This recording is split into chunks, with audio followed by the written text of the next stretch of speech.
We are up. We are live. Man, it feels good. It's late. But hey, it's late. But hey, y'all know, I had to get up this morning. I didn't want to get up. Hey, Cleve, can you turn this light on right here? I need this light on. Let's send out the black signal. Also, I got the lines open if anybody want to call in. I know a lot of people are at work, so I'm not really expecting a whole lot. But we still need to go on and salute and toast these ancestors.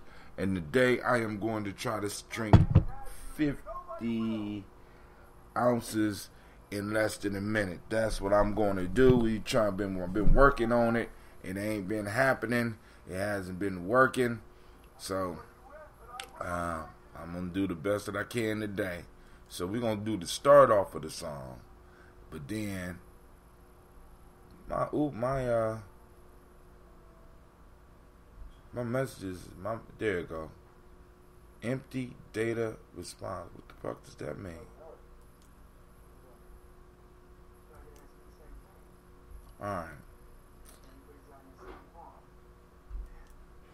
Alright, so I'm trying to send out the black signal.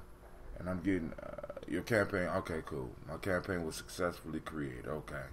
So now we're going to replace this with something else. I need to see the messages. Alright, cool. So let's go and put up the chat and then we're going to get started. First off, family, you know what? I want to welcome you to Gye-Nyame Journey Media.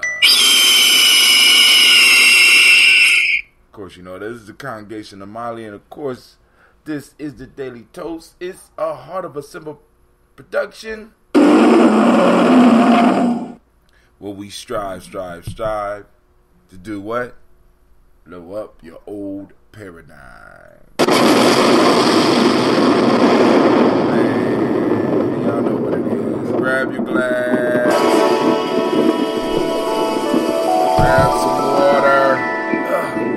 Water, heavy will. Got pools on it.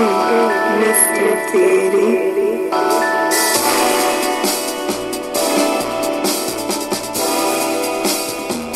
Drink your water.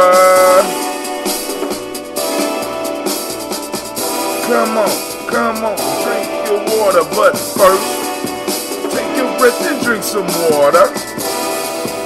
Take your breath and drink some water. Take your breath and drink some water. Take your breath. Drink.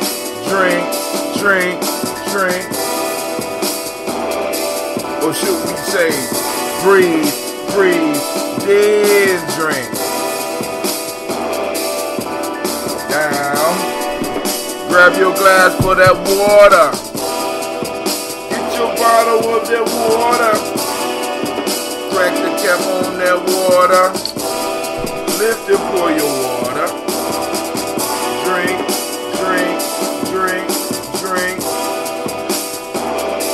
Or should we say, lift, pour, then drink.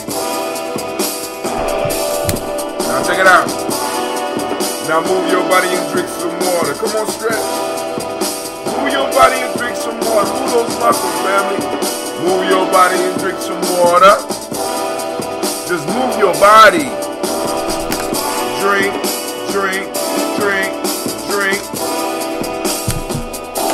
Or should we say, move, and drink. Where my necklace at? Hey, bring my necklace out the bathroom. Now raise your glass and toast your ancestors. Now raise your glass and toast your ancestors. Now raise your glass and toast your ancestors. Now raise your glass. Drink.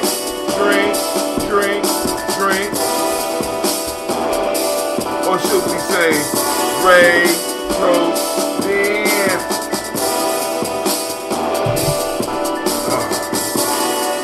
Now take your breath and drink some water. Lift and pour some water. Move your body, drink some water. Raise your glass and toast your ancestors. Breathe, lift, move, toast. Breathe, drink, eat, move. Take your breath. Lift and pour. Move your body. Toast your ancestors. Time to drink.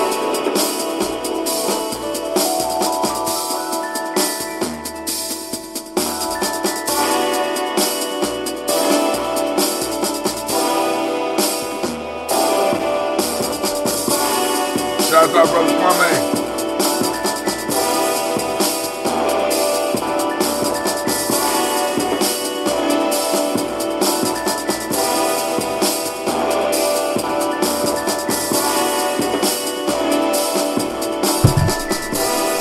I might be able to do it today, family. I gotta count the pour time in there, huh? Drink, drink, drink, drink, drink. Oh man, that felt good.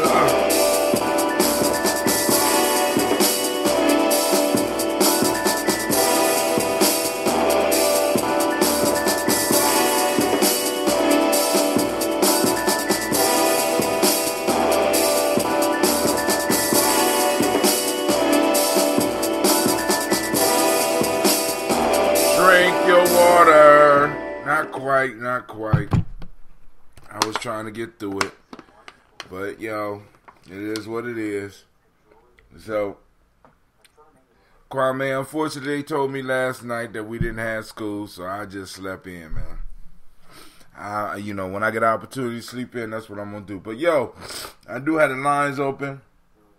Of course, I would like to do the toast before we get into any deep conversation.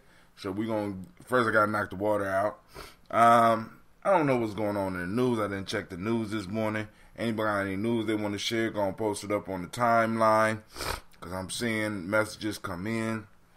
Oh, man. So, I'm going to try to finish this water and we're going to get straight into the toast. Is that cool? All right.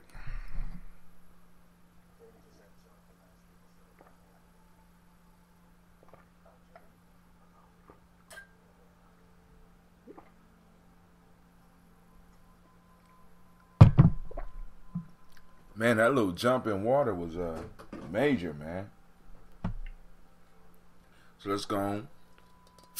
Oh, I love that. Let's go on and get us some libations. And now, first giving honor to the creator by whatever name you choose to call that creator, we lift up our glass and we salute that creator. And we say, Ashe. Oh, man, Ashe. All right, from there, family, we move on to the stars of the show. We move on to our list. A couple of lists of ancestors. We've been stacking up names for the last 2 years to salute our ancestors, and it's growing slowly but surely. So here we go. Miles Brown, Miss Ann, Robert Tech, Senator Davis, Herman Brown Sr., Rosalie Tilly, George and William Walter, Christopher Pendergast, and Aunt Lena, Uncle Chris, I'm Fiend, Cleveland and Geneva Brown, Margaret Ellis, Wash Ellis, Cecil Ellis, Alvaro Brown, Gina Gaines, Herman Brown II, Barbara Twigg, Wash Ellis Jr., Katie Ellis, Nikki Ellis, Jamon Jones, Jeremiah Toppin, John Fallard, Montague Pittman, No More X, Sapet Mild Rob, Malika Fakur, Dr. Marianne Williams, Kojo Kamal, Elder Farmer, Elder Millie Dixon, Tony Clark, Pastor Yusuf Weston, Elder Ajani, Elder Ron Coleman, Elder Robert Donaldson, Alfred Bro, Hector Jr., Jay Edwards, Carlo Harris, Grace Lundy, Inez Harris, William Bill Moss, Willis Rose, Sterling and Lucy Wright, Derek L. Pulliam, the Luxor brother, Miss Eda Brooks Crawley, Miss Marie Nelson, Mr. Frederick Crawley Sr., Miss Jerry Brunson, Mr. Lonzo Johnson, Miss Marie McDowell, Janice Foster, Charles Jordan, Kel Smith, Walter Smith, Richard Triggs, Francis Johnson, Mary Franklin, Jimmy Williams, Daniel Ford, George Gibson, Nana Loretta Clark, Inez McCrae, Fritz Clark, Frankie Justice, Katie Justice, Derek Runderman, Virginia Rogers, Reverend J. Smith, Lois Henderson, Calvin Spratling, Mary Elizabeth Walker, Raymond Walker Sr., Sir Jane Carter, Michael Ford Jr., Kellen D. Russell, Susie B. Smith, Teresa Clay, Melvin Dale Hodge, Jr., Herman Copeland, Mildred Copeland, Jenny Clay, Bird Beatty, Sarah Weller, Vita Farmer, Gold Sue, Cheryl Harvey, Aunt Charmaine, Aunt Evelyn, Theolis Hasbury, Harvey Hasbury, Leonard Dickinson, T.C. Islam, Terrell Dunbar, Will Thomas, Sarah Berry, Mark Walsh, Merle B. Thornton, Pearl G. Thornton, Ida Johnson, Phyllis M. Carter, Joanne Thornton, Patricia Lewis, Juanita Wright, Robert Wright, George Wright, Mary Eliza Frederick Davis, Mary Elizabeth Rogers, May Esther Keach Larice, Linda Watson Hammonds, Jarrell Giles Watson Sparrow, Slimmy, Selvin Lewis, Andrew Holmes, Pearl Moore, Percy Moore Jr., Mildred Owens, Booker T. Bowden, Charlie Hunt, Sammy Stover, Hilda Pearson, Sturgeon Thornton, Richard Thornton, Lavinia Hall, Freeman Bankster, Mary Moss, Ophelia Peacock, Willie Thornton, Napoleon Kenty, Mark Ramsey, Paul Ramsey, Matt Ramsey, David Ramsey, Charles E. Thornton, Frankie Quills, Urania Thornton, Bernice Quills, Ernestine Jackson, Frankie Johnson, Teresa Mormon, Leon Johnson,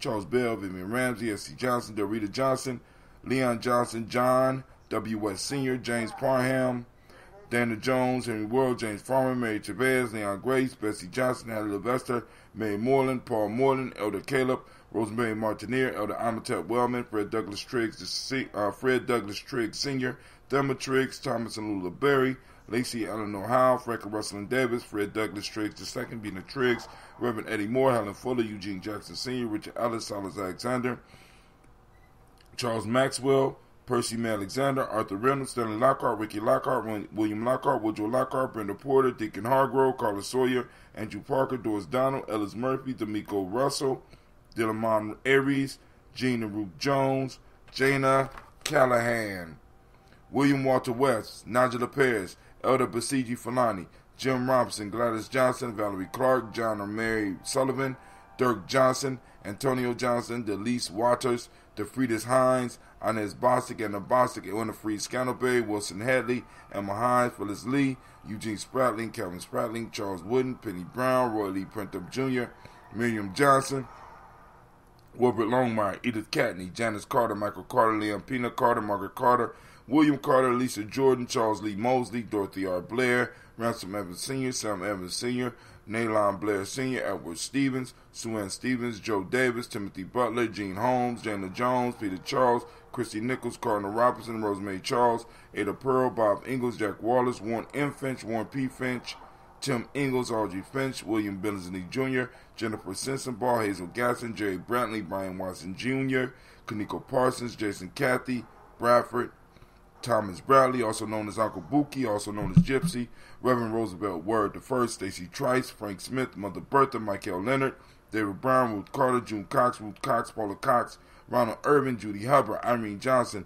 Francis Booth Jefferson, Dan Wilkinson Sr., Emma McClendon, Jerry Doyle, Mina Robinson, Mary Nichols, Patricia Williams, Shabaka Teray, Greg G2 Gibson, Donna Hill, Richard Gleavis, Lee Irby, Tommy Irby, Voy Irby, Jim Gaucher, George and Hallie Johnson, Archie and Margaret Armstead, Diane Scott, Erica Armstrong, Claire Fox, Gene Evans, Archie Beck, Anna McGill, Charles McDaniel, Christine Cottrell, Aunt Becca, Alice Arnold, Arthur Arnold, Hattie Reed, Charles Reed, Eula and Andrew Baker, Patricia and Edwin Brooks, Gwendolyn and Bob Hatch, Kimball Vernon, Bradley Kim, Janie, Harriet Tubman Cates, Spencer Sturgis, Sally Mae Baker, Ethel Baker, Creola Baker, Geneva Baker, Aaron Nino Baby Hatch, Hatch Sr., Malin Miller, Housie Hatch, Dad Cleveland, Mother Gibson, Alex Nixon, John Bowie, Lester and Rachel Saunders, Doretha Ross, Riola Ross, Robert Nelson, Francis Stevenson, Leroy Stokes, Lily Johnson, Fletcher Swan, Maddie and Charlie Scott, Ida Casey, Thomas Cofer, Vivian Stevenson, Mona Ann Lewis, Cornetta Lyman Lewis, John Jackson, William Dallas Lewis, Mary Frances, Chappelle Jackson, Michael Slade, Joanne Perkins, Richard Jackson, Martha Ford Dawson,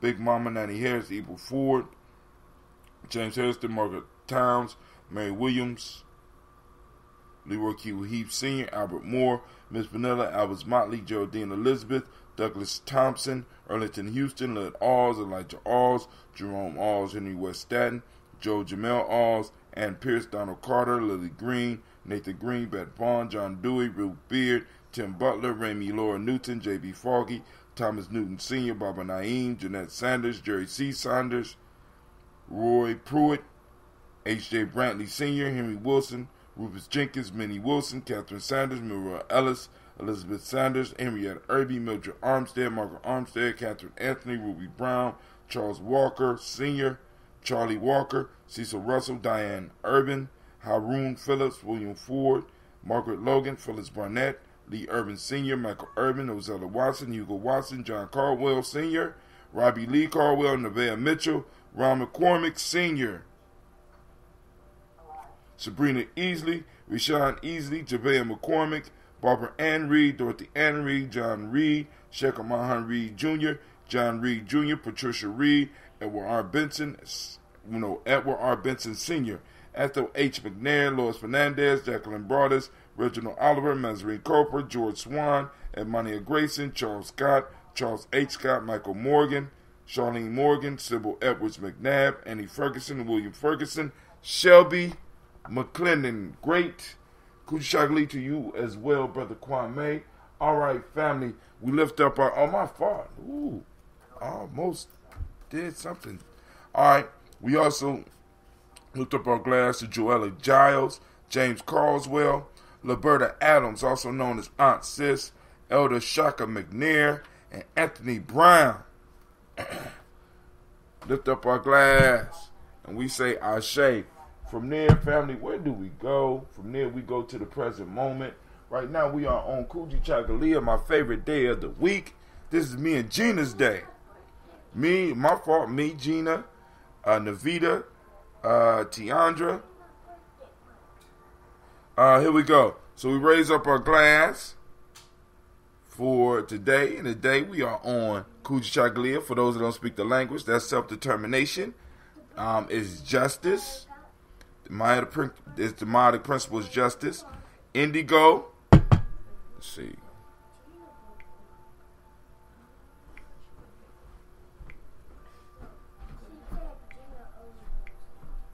All right. Justice is the Maitic principle. Indigo is the color. Well, I got on black. Actually, I got on black because I. Then we got correspondence is the Hermetic law. The male name is Kwabena. Female name is Abina. Abina. Am I saying it right, Gina? I mean, Vicky? Abina. So we got Kwabena and we got Abina, right? And that's Gina. That's me and Gina. This is the best day of the week. And I got it off. Oh, man. All right. So we lift up our glass and we salute this moment. This moment. In this moment is our power, family. And we lift up our glass and we make the pledge to those whose shoulders we're standing on, that we will carry forth the effort. And we pledge to those that's yet to come, that we will make sure that they have a firm foundation to stand upon, right? My shoulders are broad. Stand on me, right? So we lift up our glass and we salute the present moment. And from there we move to our children, our children's children, on to infinity, because we pledge to make sure that they have what they need, and we toast them in advance so that they will one day toast us. We lift up our glass and we say, Ashe. I so wish I would have a conversation somewhere else. It's real life here, Gye-Nyame Journey. All right, we lift up our glass to our future generations, on to infinity, and we say Ashe. From their family, we salute all of our relations. We toast and we say Ashe. From there, you know what we do? We do what we do, and you know what we do? Cleveland. Here. Check this out. Go dump this out. If you could put some more coffee in there, boil me some water. The blue thing in there is for the water. I had to break this conversation up because they was disturbing the toast, right? I had to find something to break up the conversation so we continue with the toast, right? So we already saluted our relation. All right, we move to the next toast. That's that selfish toast. This is for you, family. We lift it up. What is it that you need? And we say Ashe. Last but not least, I toast the most beautiful, powerful, most inspiring, strong, smart individual. Smartest individual in the room. You know who that is? That's you. I toast you. We say Ashe. Ashe. Ashe. Family, I wish you peace, power, joy in 100 years. But hey, check this out. So tonight, we got at 9 p.m., if all goes well, we'll have the folktale for grown folks. And the folktale tonight is The Thieves and the Cock. No, it's not a porno. I have to keep on reminding y'all that. The Thieves and the Cock. Some thieves broke into a house and found nothing but a cock, whom they stole, and got off as fast as they could. Upon arriving at home, they prepared to kill the cock, who thus pleaded for his life. Pray spare me. I am very serviceable to men. I wake them up in the night to do their work. That is the very reason why we must the more kill you, they replied. For when you wake your neighbors, you entirely put an end to our business. The safeguards of virtue are hateful to those with evil intentions. We're going to have a good conversation tonight. But yo, so I got the lines open. I'm going to sit up here and sit for a second. If no one calls in, we up and we out. I'm going to continue with my day. Going to chill on this chilling day. I don't even know what the temperature is outside. Anybody know what the temperature is outside? Thank you, Mr. Brown. At least somebody listening to me. All right, family. All right.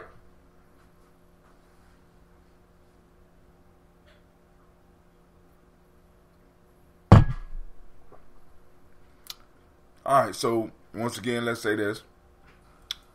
I'm going to say, I want to thank all those that joined us for the journey. I said, are you sure this is not porn lit? Yeah, I'm sure, man. I just read the story. That wasn't, well, I guess it was night killings and stuff like that, I guess, right? Yeah, I'm sure. I checked it. Read it several times too. No pornographic material, just strange, just names using the language in the way that it was originally meant to be used. All right. So, but yeah. So we will be having that discussion tonight, and I think we'll be able to pull a lot. Excuse me. I think we're gonna be able to pull a lot about that conversation tonight, because of actually one of the brothers. Read it again with the point in mind, and one cannot be sure. All right. Let me see. This is one. This is one of those mental experiments. All right. The Thieves and the Cock. All right, Kwame. All right, man. Hold on. Some thieves broke into a house and found nothing but a cock.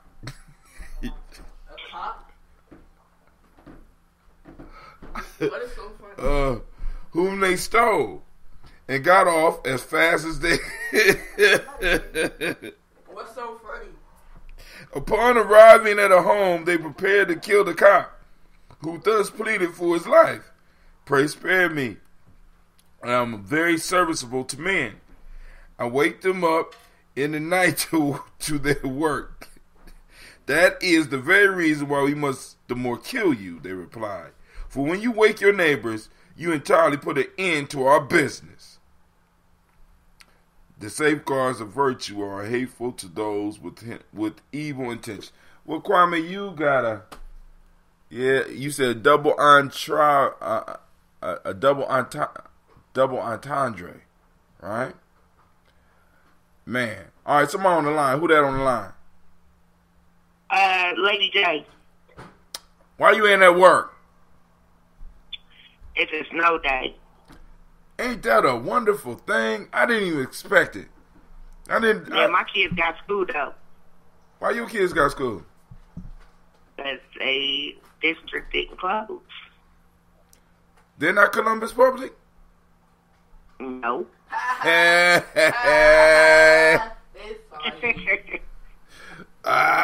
What's on your mind, Lady J? Because you know the story I just read What Kwame told me to read it with porn in mind, and I actually did. And with what in mind? With porn in mind, because Aesop be having some strange. I ain't gonna say strange, but he used the language in the way that it originally was. So the name of this one is called "The Cock and the Thieves." Look at my person to get the lotion. Two things on my mind this morning. I just got into a 40-minute fight with my son. Wait, time out. I said the cock and the thieves, and you said get the lotion out of your purse. Go ahead. So, my son, I when he was little, he had this thing. He hated baggy clothes, right? He couldn't stand them. If I go buy him something, they had to be, no, it's in that back pocket. They had to be lotion, baby. Look in there. Put your hand down in there. So why they ain't in school then if they had school? No, they got 2-hour delay. Here. The 2-hour delay. The 2-hour delay is the dumbest. The dumbest. Well, it works for a smaller district. What it won't work for is a larger district. So for a district like Columbus, which is the largest school district in Ohio, it won't work, especially because Columbus is responsible for busing students from various, for not just their school, but also for the charter schools. And so what happens is once you start to land and you got middle, high, you know what I'm saying? Right. And elementary, there's no way possible. What they can do better than than an early start is an early release. So that works out better for their budgeting situation than an early start with. And then especially thinking about the fact that, especially just thinking about what the way those times work in the morning. But a smaller district, a Reynoldsburg, Whitehall, all of the smaller districts are able to do it. So that's why Columbus. I still think it's stupid. I'm just saying. 2 hours. I mean, are they going to add 2 hours to the end of the day? Are they going to add? They won't add 2 hours to the end of the day. No. I'm just saying it's stupid. Then just cancel school. So what's going to happen is that at the end, say we're over our calamity days, our school will go in longer, whereas they'll get out on time because they've met their criteria. That's why you always have extra days. That's why you add extra days to the school year just in case for the calamity days. Man, I actually like the late. I'm a fan of it. I don't like. But go ahead. You was arguing. I love my snow days. Hey. Okay, so so Melvin has to dress up for basketball, and so which reminds me, I need you to maybe put some ties to the side because he needs some ties. He needs ties for the games. He needs a tie. He don't need a tie today because. What color? I told him what's his team's color? Don't be trying to put that shirt in your foot there either. Wait, what color? What color is there? What color tie he need? He needs all kinds of different color ties. But yesterday he sat here and he played this game all day instead of washing his white collar shirt, right? That sounds familiar. Wait, hold on. That sounds familiar. It sounds like somebody else I know. They will sit around and play games. These games is something else, man. They must be learning some incredible stuff, But go ahead. Mm-hmm. So he gets up this morning and he grabs this white shirt, tells me he's going to wear it. I'm like, you can't re-wear a white shirt. Now, it's a black shirt. You might be able to get away with it, but nobody can re-wear a white shirt. So he gets those a fit. I tell him, and then the only tie he got, he had a real nice tie, but the only tie he has now, because his bow tie broke, he had like a little suede camel bow tie to go with his little shoes, right? Right. That one broke, so a friend gave him a black bow tie, but that ain't gonna look right either, right? So I tell him, go get one of your African shirts. Now, granted, you won't have on the tie today, but you'll be dressed up, right? Mm-hmm. So now, back in the day, I started all this to say, back in the day, Melvin was very particular. He didn't care what and he used to tell me, he didn't care what anyone else could wear. He wanted to wear them tight pants, them skater pants, just before everybody else. I mean, you know what I'm saying, where it was a trend. I used to be embarrassed, like, oh my God, I gotta go buy these straight jeans, you know what I mean? But it was the only pair of pants he would wear, and he used to tell me, I don't care what everybody else wears. So now he get to high school, I come go grab his African shirt. Wait, talking about Melvin in high school? Yeah, Melvin's in high school. Melvin older than Cleveland? No, he not. Yes. Is Melvin older than you, Cleveland? Yes, he is. Wow. How old is Cleveland? Cleveland is, how old are you, You Cleveland? know Melvin's older than Cleveland. Melvin was in middle school and Cleveland wasn't. I don't remember that. Yeah, you remember when all Well, that is Miley and happened at Cleveland? middle Is Miley and Cleveland the same age? No, I'm older than my He older than Miley. What grade is Miley you in? know that. Good job, please. Good job. What, for what? what grade is Miley in 7th? Miley is in 7th. Okay, all right. Melvin in 9th. Yeah. All right, cool. All right. Let's put them shoes on. Let me just see what it looks like with them shoes on. That other shirt would have matched them shoes perfect. So anyway, I had to fight. Okay, you fine. Okay, you look nice, Melvin. You look like a little African king. A little African American king, if that's what you want me to call you. So Melvin, I just had to fight with Melvin to put this shirt on. And he looks nice. And I told him, I said, when the girls see you come up to jump, they're going to be like, it's going to be like coming to America. You feel me? What can I do for you, my black African king? Would you like me to jump on one leg, king? He's going to take this way. Everybody on the basketball team today going to be like, Mel, you got another one of them shirts I can wear? He just won't trust me. I've been trying to take his swag to 10,000, but he just won't trust me. Did you stir it? You want to wear my glasses? Your glasses today? Oh, okay. Do we want to wear your who? And then also look in the cabinet, Cleve, and give me the bee stuff. There's some bee stuff up there. Bee pollen. Long story short, Melvin's wearing this shirt, so I was able to plead with him this morning. So I'm happy about that. So I had to have a long, extensive conversation just about how I love I love when he's him. You know what I'm saying? When he doesn't care what everybody else is doing. I love that. But that's not what I want to talk about today. What I want to talk about today. Wait, ask Melvin why he ain't because I asked him, I said he was arguing with you about sitting in between them girls' legs or something like that. He said he wasn't arguing with you. He wasn't arguing with me, he was trying to plead his case. That's called arguing. That's an argument, right? That's an argument. That's an argument. Yeah, I mean, but he's a young man. So what I feel like when our kids become young men, my daughter, is a little different, but I feel like they should have a say. You know what I'm saying? So I wanted to listen to his viewpoint, but I wanted him to see my viewpoint. You see what I'm saying? Well, I wasn't allowed to have a viewpoint till I got my own place. I'm just letting you know. No, why? I gotta get them ready. Be thinking on their own. All right, listen. I was thinking. I gotta get them ready. That ain't stopping me from thinking. I just didn't have. I just couldn't have my own viewpoint until I had my own home. Shit.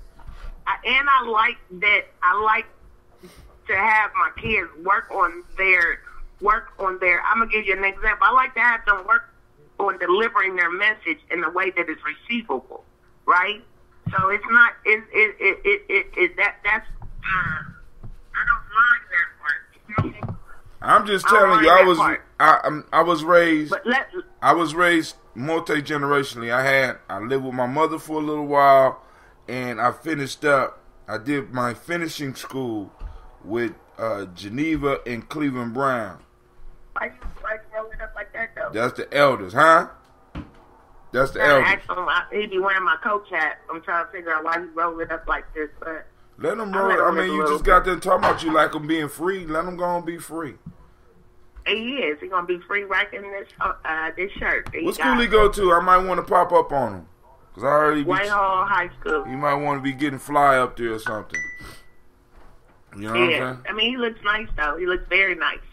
I mean, all my kids is handsome. You know what I'm saying? Melly Mel's a handsome dude, so he cool. I'm just waiting for Cleve to come. I'm waiting for Cleve to get his little confident swag. Cause I'm gonna be knocking him down every now and then. But okay, that's not what I wanted. I did want to bring that up, but like I said, I did. He was a little. Are you still upset with me? You look nice. You know, you look nice, don't you? Yeah. Why don't you post a picture of him up on Gye-Nyame Journey so we can see, so the people that's listening. Hold on. Let me take a picture. Hey, Sasha. Catch. Hold on. Sasha? Yes. All right, let me go.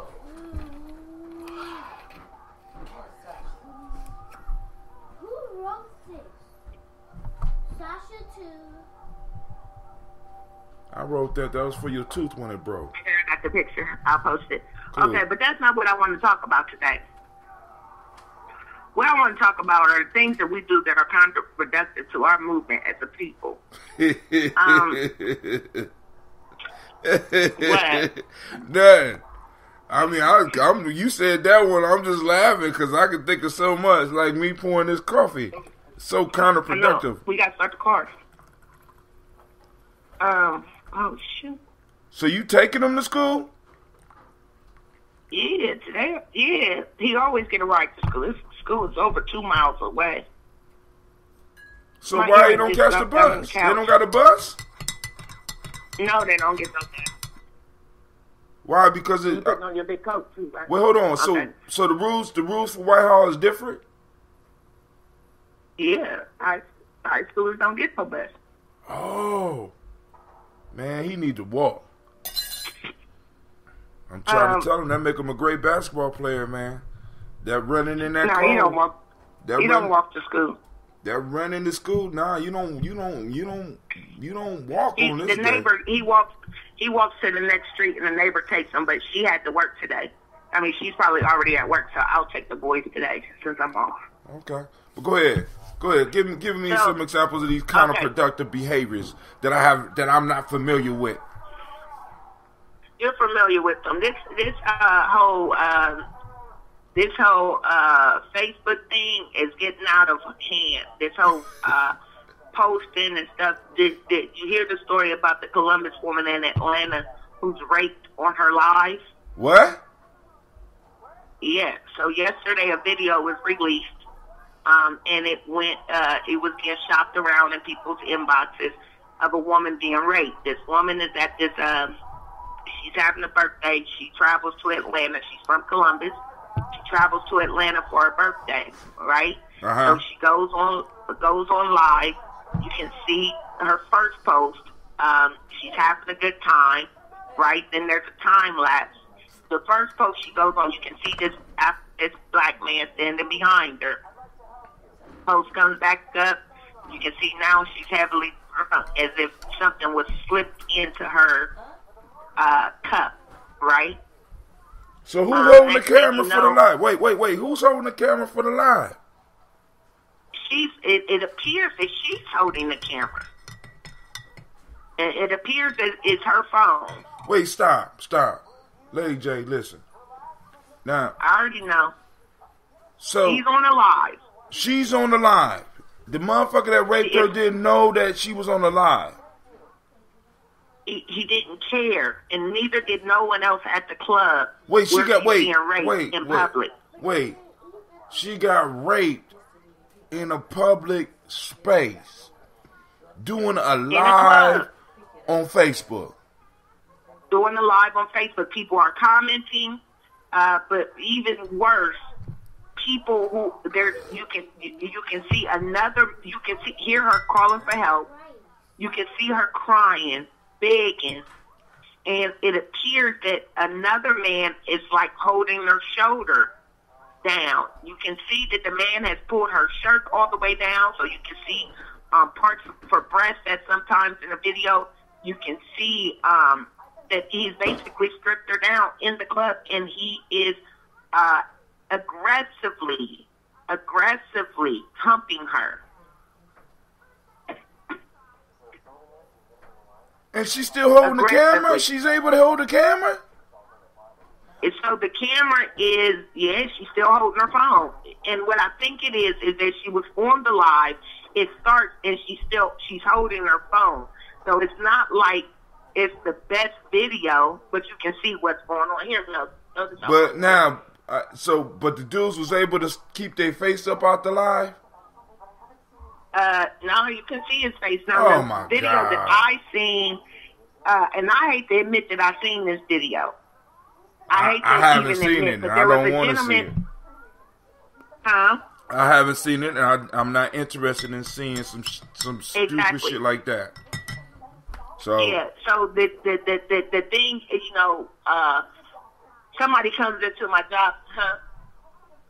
Someone comes into my job yesterday, and he actually had access. So that's how I ended up seeing. I didn't watch the entire thing. I'm not gonna lie. I did not see the entire video, but I've seen enough to know that that there were people taking pictures as she's being raped. There's people in the back taking pictures. No, you're not taking all that money. You can take that. There's people taking pictures. There seems to be a man like with his hand on her shoulder. She's definitely crying. She's definitely screaming out for help. And no one is helping her. You might want to take a rag with that part. And it's in a public place. Don't matter. They're the club. And then the video progresses, like I said, and that's when I stopped watching. It seems as though he took her into maybe a broom room or a bathroom or something where he took her off the dance floor. And I don't know what happened at that point, but I do know that, what I saw is just, and even before I saw it, I could hear people's reaction on Facebook. I'm reading their reaction, and what they're saying is, you guys are sick for asking people to send you this video. This is not the first time. There's been other videos where people, case in point, there was a video where boys, do you remember the boy at South High School getting oral sex? No. Yeah, so there was a boy who was at South High School. There was a substitute teacher working, older substitute teacher. It doesn't matter, though. And these kids are in class. You can hear the teacher calling the roll, right, taking attendance. You can hear this in the background. Meanwhile, there's a group of kids standing around while a girl is up under a coat giving oral sex in class. Good. I'm looking for my pants. Good grief. And so when this happens, there are many people who go on Facebook and who are saying, send me the video. Now, mind you couldn't see any genitals, but you could tell what was happening. The kids are standing around in this circle. They're recording, and that's how the recording makes it to Facebook. How long do you think these kids got put out of school?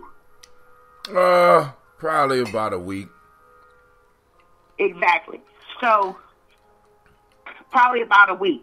So, when this hits the fan, now mind you, this is the boy that's in the video is, she's kind of like my sister cousin. It's her son, right? That's getting it. That's getting it done to him. Yeah, the boy sitting in the chair enjoying the oral sex in class. Is my In girlfriend, class. someone I grew up with, it's her son. Now, mind you, I didn't ever watch the video, so I didn't know this. I just happened to run into her, and we're hanging out, and she's, lamenting about everything that's going on. And she tells me, like, you know that was my son. So she ends up telling me what the consequence was. So when all this comes out on Facebook, the first time that video, I couldn't understand because I said the only thing that saved these people, I feel like, was that you really couldn't see anything, right? Right. But the truth of it is, if you know that these are children, you know now that you're in possession of child pornography. Right. You're in possession of child pornography. Right. What? Now, hold on. The issue may be because nothing was shown. Just the idea, so it might not be it might not be able to be categorized as pornography. But you're right. You know what I'm saying? Now I have had experience where, like for example, in what I do, because you already know people be trying to get me videos because of stuff that's happening in school. I'm like, I don't want to see this shit. Don't send it to me. Give me a description so I can go and talk to the parent. I don't want none of that. I don't want to see none of that shit, right? And but go ahead. So this is the thing, and I don't know if, and it will be in the best interest. You know that the prosecutors, I don't know if they're required, but they do this thing where they come out to the schools and they actually go in great detail about what's considered child pornography and what happens if you are caught in possession, right? Right. I think that it's imperative that every school, whether you're Columbus City, White House, Reynoldsburg, that this prosecutor comes to your school, because I don't think that the kids really understand the magnitude all the time. I don't think they do either. Yeah, they don't understand. They don't understand the consequences. They don't even understand. I don't think the parents even know. I mean, it's scary. It's scary. It's scary. Some of the stuff that you will hear some grown ass people say about some of the shit that be going on. It's scary. You be like, you and your child need to go somewhere else because y'all both dumb. I can't. There's no saving you. But we got somebody else up on the line. We got brother Quasi on the line. Brother Quasi, you just listening in, or you want to join the conversation? Oh yeah, I like to listen before I do too much speaking. I just heard my best friend on the line, so I wanted to call in. Is that Lady J? Yep. It is. How you doing, sis? I'm awesome. I need my charger. That's good. That's good. So I'm just listening for now. I'm trying to gather what y'all talking about. Right. So Lady J brought up the subject of the wasteful things that we do. How did you put it, Lady J? Because we moved into the child the using YouTube and Facebook to show a lot of debauchery. But she brought up the point about how we're using it to waste time rather than do some nation building. In the high Tim version of what she's saying. So go ahead, Lady J. Yeah. So the people were requesting this video. So the thing is that I didn't see the video, I tell you, but when I'm hearing about the video, I knew it was nothing, and I didn't know that you couldn't see anything at that point, right? Right. All I knew was that there was something inappropriate, happened in class, and everyone wants to see this video. That's the wrong one. Wait a minute, no. Hold on, I'm sorry. No problem. Okay, that's the correct one. And so that's pretty much all I knew. And from that, I had discerned that it would be grossly inappropriate to be requesting said video. You feel me? Right. And so later on, I discovered that, okay, you really couldn't see anything. But prior to that, the idea that there's someone, oh. Yeah, I know, but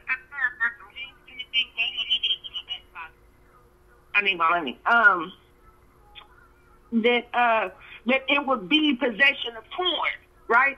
Why would you want to see these children? The word, all you need is the word. You feel what I'm saying? People were making excuses like, oh, I want to see if I know this little girl, I want to see this, I want to see this. And my thing was, her parents already know. What you gonna do? You see what I'm saying, Tim? Come on, Melvin. So, this incident that happened yesterday, again, I wake up to Facebook, and all I hear is, why are y'all requesting this video? Y'all nasty, blah, blah, skip. I don't inquire anymore. Well, when I get to work, like I said, my former coworker, someone you know, because he used to work at your job as well. He comes up to my job. His name Ruffin. Shut up. Okay, I ain't asked for the name. I was just want to clarify you mean me, but go ahead. And so he's at my job. And hold on. He's at my job, and he's telling me about it. And so that's when I find out what this video is people are requesting. And like I said, I've seen part of it, and it was enough for me to come to the conclusion that people sat around and videotaped and took pictures of this lady being raped. Being raped. Now, and then there were... Wait, hold on. Wait, Lady J, slow down for a second. Now, Quasi, what she's talking about, I don't know if you know about this, but there's a video that's going around on Facebook of a sister from Columbus going down to Atlanta for her birthday and ends up getting raped in the club. It's on Facebook Live. She was taping the whole thing while it was going down. I heard talking about it. Right, and I'm sitting up here, and it's like, because I'm trying to understand how you know what I'm saying. She still got the camera, but then it's kind of like she's holding the phone, Tim. So it's not like the phone that she's on live. So what she did was, how you got to click the button to end your live, right? Mm-hmm. Basically, she's unable to disengage that live at a certain point. That's how I feel. And so it wasn't that this was videotaped with any it's not clear per se. She's just holding the phone, and the phone is still going. You see what I'm saying? But you can see it enough to know. You can see her face. You can see that she's being bent over. You see that. You can see that she's crying. You can see that her clothes have been pulled down. And so some of the people were saying stuff like, there's proponents saying, or people, you got two sides. They're saying, A, she basically deserved it. Oh, my God. She deserved it. Because of the way she was dressed. That there's no evidence that, how we're jumping to conclusions. They actually said we're jumping to conclusions. Basically, that person? They going to your school? We're jumping to conclusions, and we don't know for sure she was raped. But I've seen the little bit of video that I've seen. You can tell that this woman is not. You see what I'm saying? Right. She's not right. The person is a minor? Huh? The person is a minor? No, not a minor. She's a minor? She grown. She's in Atlanta. She's a Columbus woman. She traveled to Atlanta for her birthday. So y'all were talking about two different things, because you were saying something about a classroom. Yeah, right. That was two. Yeah, that incident happened here in Columbus at South High School. He go to your school? Okay, that incident happened here in Columbus, Ohio, where, but it just proves my point about how people shot this video around. You know what I'm saying? Like, people are obsessed or intrigued with deviance. That you would want to see something like this, and that you would reach out to people and say, "Send me the video. Send me the video." Why? Why would you want to see a woman being raped? What pleasure do we have in that? And not only what pleasure do we have in that, why were people in the background also taking pictures and videotaping this woman being raped? And what did they do with the video other than post it and send it to their friends? What is this culture that we have found ourselves in where we would, that we, you know what I'm saying? It's not even that we're going to use this. The individual that showed me, he said, I was telling him how I felt about people doing it. He said, well, there's a lesson to be learned here. And one of the lessons is, as women, we should never have no man buying our drink and bringing it to us. Because it's obvious from that time lapse, there's something that right. We're No assuming strange man outside your shit. Because I mean, really, any of us. It ain't just women. I'm gonna say women need to be a little, but any of us shouldn't have anybody bringing us anything. You know what I'm saying? We in a strange place, and they just bring you some shit. You know what I'm saying? Yeah, but this is the other piece that I talk about, and I have said, Hatil, when we discuss propaganda, I'm not saying, and we're planning our propaganda campaign. I'm not saying that we can't discuss these matters, but we should have attacked this issue without reposting the video. You see what I'm saying? We should have used the narrative to discuss what happened in this video without shopping this video around. It's the same thing that happens when you have incidents that occur in our community that are heinous, right? We'll post it, right? We'll post the video. We'll add to the the breakdown of our image. We'll keep posting those things, knowing that they're not favorable to us. Right. Not even caring that we have enough unfavorable videos and images out here and portrayals of us that we don't need to perpetuate them. You see what I'm saying? But people arguing like, oh, this is how. You don't need to repost that video in order to attack that issue. You don't need to. But this is the things that we do to ourselves that are counterproductive to our progression as a people. It makes no sense. It makes no sense. It isn't. I was gonna say it's embarrassing, but it's beyond embarrassing. Embarrassing isn't even the word. I can't even think of the word that I want to use. Disgraceful. Like, we're doing this to ourselves. And then we put it out there, and it's just like there was a picture. I think I sent it to you, Tim, some time ago at Halloween. This previous Halloween. They got this chick. Do you remember? They dressed up like Scooby-Doo cartoon characters, and the one black chick in the picture was a dog. She was a dog.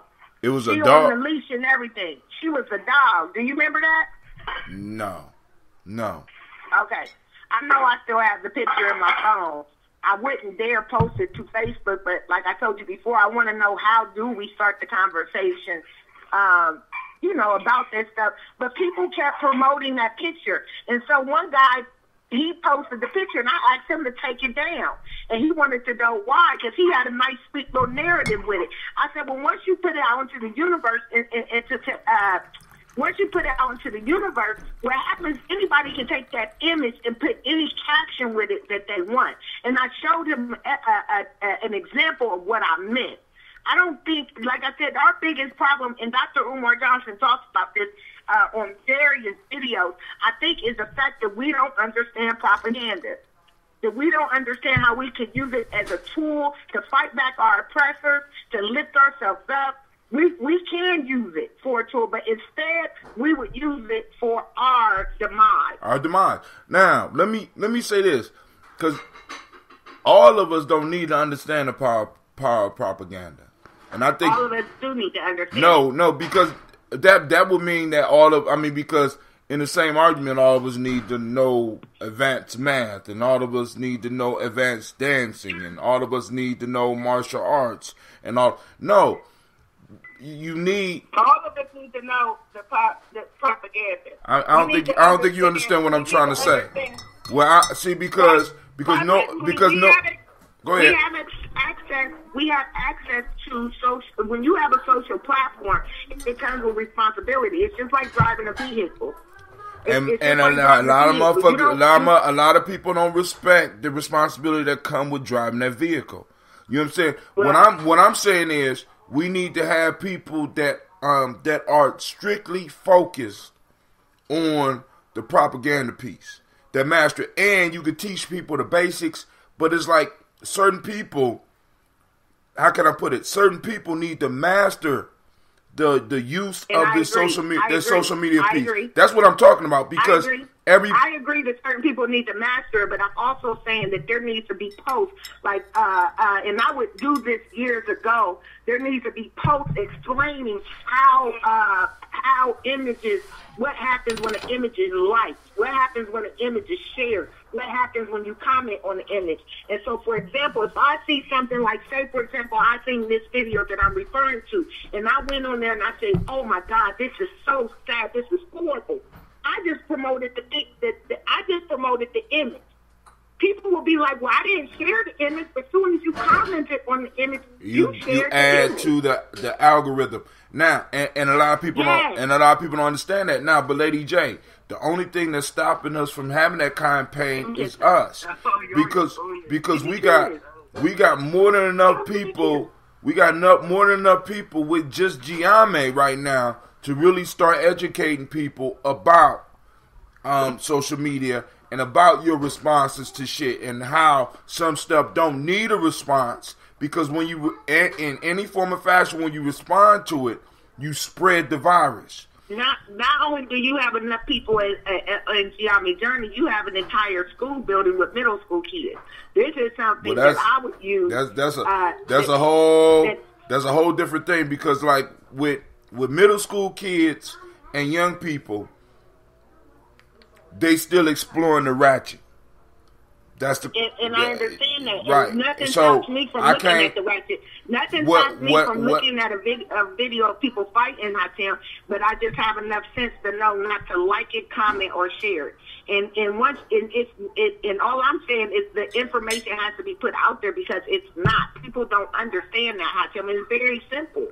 Now, but what I'm saying now, part of the challenge that we have is making the view that we have, the view that we have is rare. The view that we have is isolated.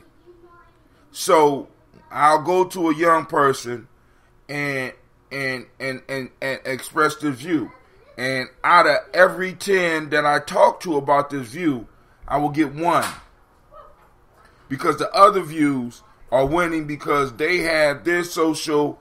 They have their propaganda experts working to make sure that I'm only able to get one. Now, I'm just saying, this is why it's important for us, as far as in our conversation, where we start sharpening our knives and we start being able to create the campaigns that we need. And a lot of campaigns don't have to be announced as campaigns, because they will grow organically from what we're doing. At least I believe it'll grow organically from what we're doing.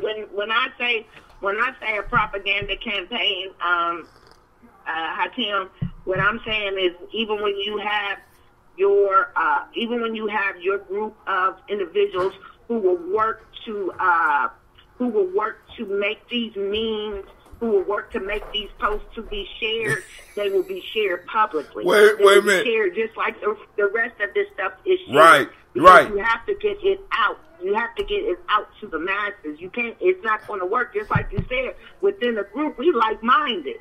Wait, hold on. We're not the people that need to hear it. Wait, we're not the people. No. A lot of the stuff that we talk about, we already do. Lady J, now this is the issue for me.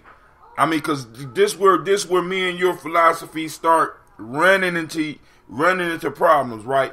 Because like you said, I'm concerned specifically about my group. I'm concerned about those that do think like me. I'm just praying that the girl from Columbus is not one of my peoples. You understand what I'm saying? Even though she my people, but not one of my peoples. You understand what I'm saying? Because I honestly believe. No, I don't. All right, cool. When I say you one of my peoples, your friend that don't listen to shit that we talk about is not necessarily my people. If you hurt, I'm hurt. You know what I'm saying? That's not necessarily my people. See, I have to draw a border. You can't have a nation. We can't talk nation builder and not have borders. You have not become a citizen of this nation. God damn it. I feel you. I feel for you. I feel for you. Right? But you ain't become a citizen. Yeah, I'm not. You ain't on that. And there ain't nothing wrong with that. And I'm not saying that's wrong. I'm not saying that that's wrong. I'm gonna say again why, Hatim, because why? But let me explain why. Because when you have something wide open, right? Anybody can do. See, you got to understand who I roll with and how we roll. See, I got men with me, right? I got men with me that in some cases will go on if I'm offended or if I'm hurt. They'll roll with me regardless. They won't even try to talk sense into me. Roll with me, and then we got 5 brothers that might be in some trouble because I felt a certain way about somebody that wasn't necessarily with us. See, you can't. Yes, see, no, see, I disagree with you on that. Messages out. You're I take that to the masses to enlighten the masses. But the masses are not with me. And bring people into the fold. I want to bring them. Where do I want to bring them to, Lady J? This is the point. This is what I'm trying to constantly get to you. It's sort of like having a political party. It's sort of. I mean, it's sort of like having a business. You know, just because we making money, I can't give everybody money. The motherfuckers that's doing the work got to get the money. Mm-hmm. You know what I'm saying? The people that's let me go back to something. But hold on. This is from Brother Kwame. He said, "Lady J, you keep putting my school on blast." I know it was caught on video at my high school, but it happens that it's not recorded at great numbers of high schools. And what happened in Atlanta with the Columbus sisters, a consequence of these sick attitudes among both adults, which are passed on to our minors. Now, and I want to let me one more time. He said, "What school am I putting on blast?" On South. The little boy with that? Yeah, South. So again, wait. You can address it. Hold on, you can address it. But please understand that he's joking and he's just bringing out the point. No. Okay. I know. Yeah, but one thing that happened as a consequence of that, like I said, that I later learned that was family. But even before knowing it was family, people were offended by me and my argument that the adult was to blame. The adult was to blame. You have somebody making anywhere from $91 to $97 an hour, and you have the one job, and that was to supervise. You have the one job. And so it doesn't take a rocket scientist to know if I see a group of kids huddle, that requires I need to go see what they huddled around. That's keeping you safe, because last thing I want to do is have to be reactive when I could have been proactive. You see what I'm saying? So a lot. I came under fire on Facebook when I said that I agreed that the substitute teacher should have been fired. Oh, but these kids these days, it's all the kids' fault. It's all the kids' fault. Yeah, but when you send your kids to school, you expect them to be supervised by a competent adult, and that was not the case. I'm taking it from a balanced view. Kids need to be disciplined more severely, and the adult need. You know what I'm saying? Know why they wasn't disciplined? Oh yeah, I already know. Disciplined because the parents gonna come up there. Disciplined because somebody could have brought a lawsuit. Exactly. Somebody the parents could have brought a lawsuit. Oh my God. And see, and this is part of the issues that we don't even understand. See, because there's a community breakdown, a community responsibility breakdown, and like I said, because anybody can belong and everybody got rights with us. You know what I'm saying? You could have ruined that the family. The boy who was getting head could have sued the school and probably got about $250,000 for being put out of school. I'm just letting y'all know right now. The girl who was giving head could have gone in. I mean, this shit is crazy, and y'all don't even understand. And all of this is part of what Lady J always talk about. That what's the mechanism? You use the word propaganda. The whole propaganda piece that works against us. This is why, Lady J, I keep on talking about we have to establish borders. And I know you don't feel me on that, but that's cool. No, I don't. You don't need. I accept that, and I appreciate that. But it's okay. No, I'm willing to bet money. I'm willing to bet money that you still young. You a young Pisces, right? And I could dig it because listen, I was reaching out to everybody when I was your age too. And, you know what I'm saying, you smart, but I was where you were. It's not even about reaching out to yes, it is. Yes, it is, Lady J. I don't need to hoard the information. No, Lady J, you never heard me. Lady J, you never heard me. You never heard me say anything about hoarding information. I'm always gonna share information. What I need is for when I get the information and somebody feel it, is there some type of commitment to us? You know what I'm saying? I can't. Okay, so I'm not rolling. See, because listen, I'm in a different position as you. I'm expected to roll. So now that sister that's down there in Atlanta, and something happened to her, she would be, if she knew us, she would be one of the ones talking about how black women aren't defending. And I need to defend her. Now, if she was in my circle, I would have to do something. But if anybody could be in my circle, then at any given time I could be called to the battlefield. And I'm not saying, I'm not on that shit. And I'm not saying I'm that not on everyone's in your circle. That's not exactly. what I'm saying. I never said that either. But now, never said that either. But what I said was, whenever there is a campaign and you began to educate the masses, you put the message out there for the masses. Listen, but maybe only I'm not. It's like going fishing. Like going fishing. You got all those fish. Every fish ain't gonna take the bait. It ain't gonna be enough bait for everybody to take anyways. But the ones that take the bait is the ones that we meant to reach anyways. That's my Lady J. Lady J, you never heard me see, and this is where I don't understand how we get separated in this discussion. You never heard me say at all. Listen to me. You never heard Brother Hatim say that we shouldn't get information out to the masses. What you hear Brother Hatim say is that we have a certain tribe that we belong to and that we protect. And we got to be like that. I agree. I agree. You know what I'm saying? Everybody's going to be, and people are free to start their own tribes. And all that. But you can't run to me. Agree. You can't run to me and mine is talk about that, because we all look alike. You know what I'm saying? Y'all got to take action with me. Then shit, what's the benefit? What's the benefit? You know what I'm saying? Because the whole piece is because, listen, my whole life, I have been, I was sent out of Akron by my grandmother because my grandmother said, listen, you're going to end up getting killed for somebody else. I mean, so when people come at me talking about, yo, you don't know, you know what I'm saying? I had to move my residence and I had to, you know what I'm saying? I was shot because I was helping other people. You know what I'm saying? I mean, it's just that's me. I lost a friend and this just came up last night.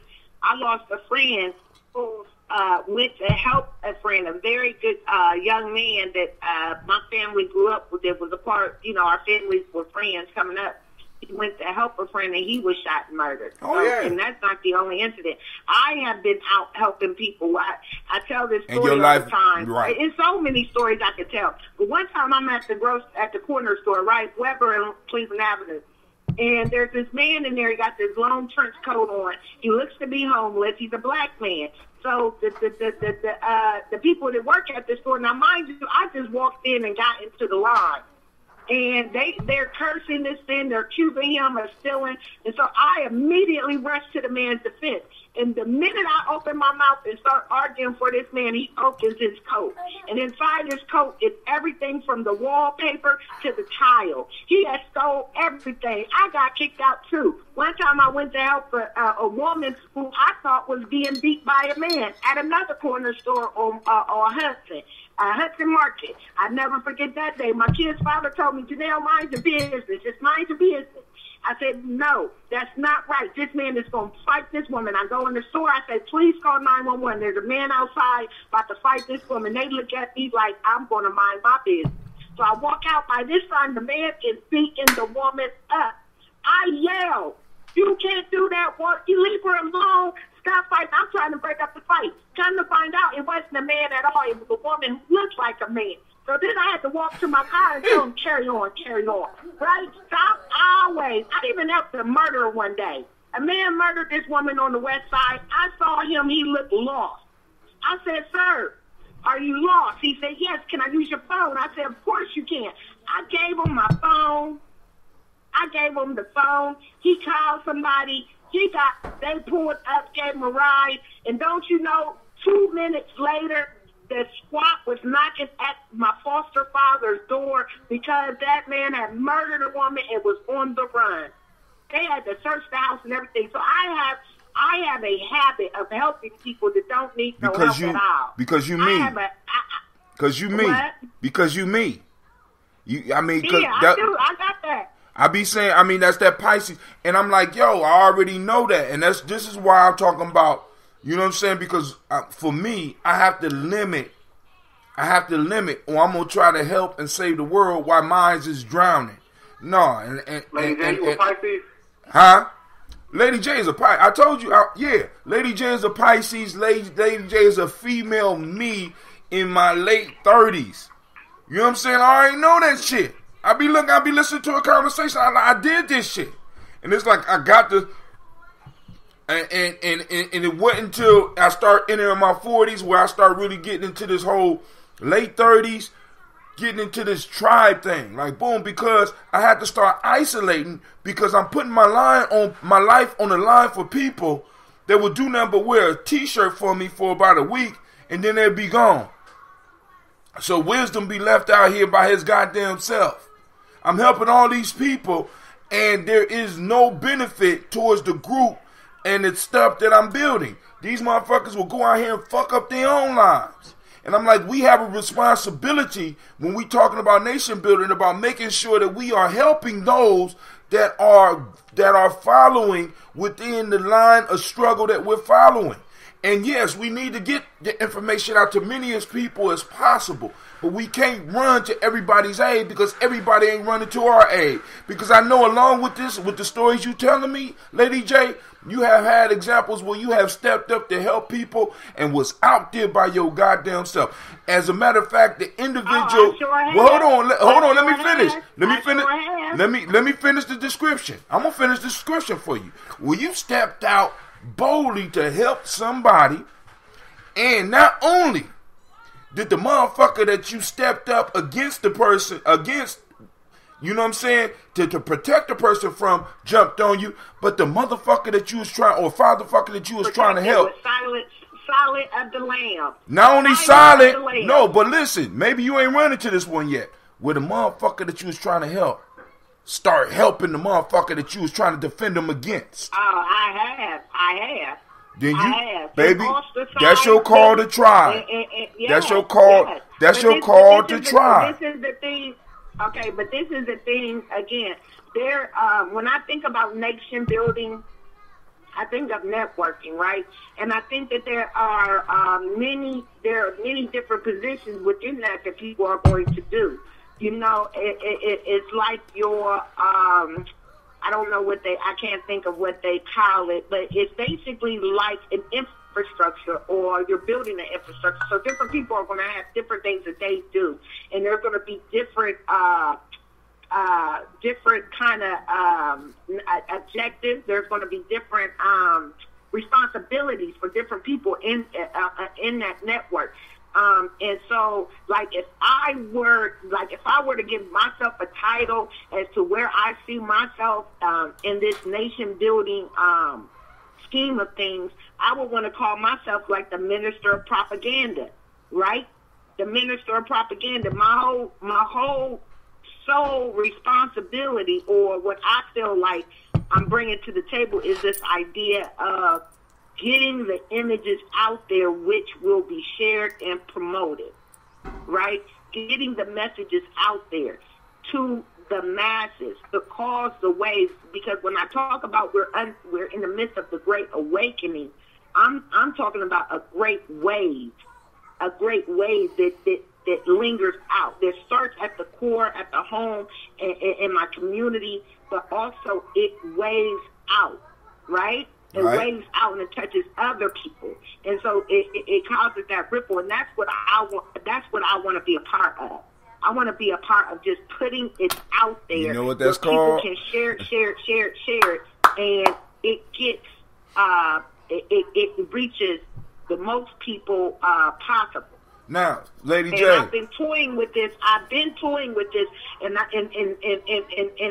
I'm even learning more as I start to do public posts. I noticed, like, I've been in my feelings lately about this little boy I talked to. So a lot of my posts, which has never happened the last 90 days, have been about relationship stuff. Right? I watch people who I don't even know share my posts. So on their page, my picture is attached to my post that I What's shared. up, Aaron? So when I go, Keep on going.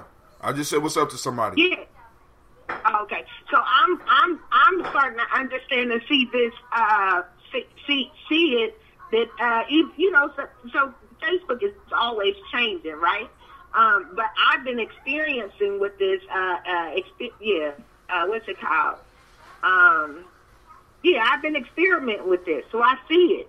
Anytime somebody that I've never met in my life can share my post, right, and add their dialogue, that's something deep. Yeah. It's something deep, and it lets me know that we have the foundation. Like I said, they have given us something, and what they banked on is that we would not figure out how to use it to our advantage. Which they were wrong that at. is the trick. Now, but you know, Lady J, one of the things that you might want to consider, that you might not be the one to be able to propagate the news to the masses, but you might be able to be the one that propagate the news and the images to those who have access to the masses. And I don't know if do you understand the difference between that? You might not be the influencer of the masses, but you might be the influencer of the influencers of the masses. This is why that's what happens when that's what happens with people. I feel like when people share your post. Well, what I'm saying is, what would happen if you had what they call mavens?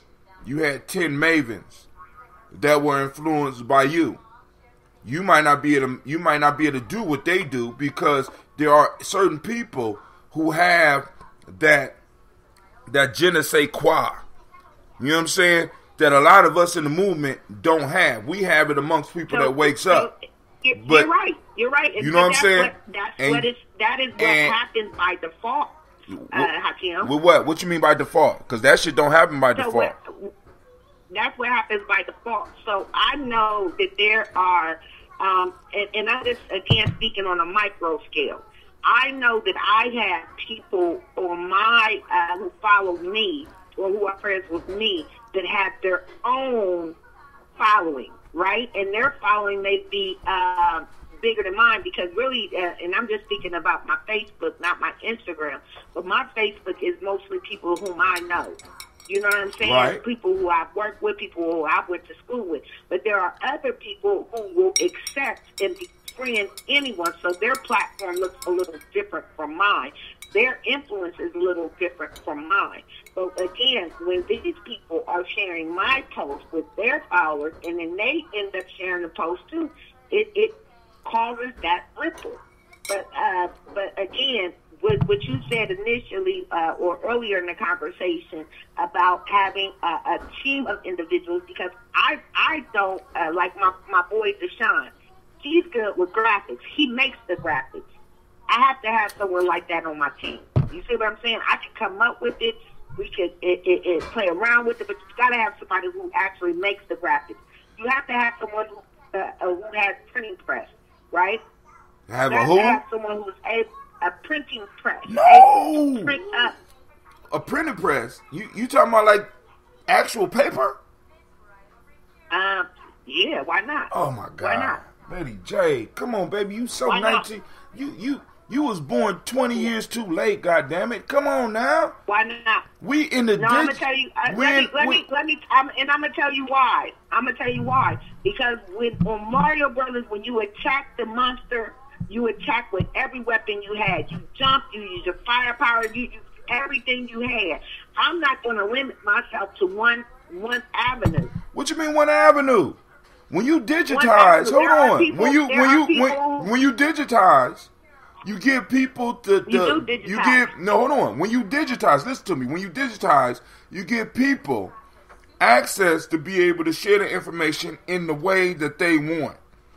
What you have to do is be able to digitize and give those people, like you're going to have some people that's going to want to share your information on paper. You're going to have those that's going to want to share it on Facebook. You're going to have those that want to share it on Instagram. What you have to be able to do is to be the curator of the information and, in a sense, the distributor, the channel through which that it goes and people could come to and get.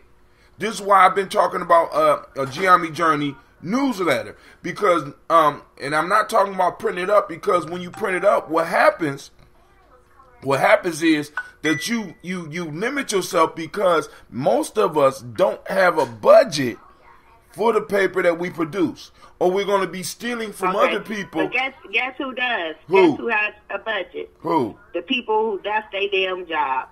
The people who own these damn companies. And if we don't have someone that owns a company where that's what the hell they do, we need to bring them into the circle. Just like you need the person who makes the T-shirts in the circle.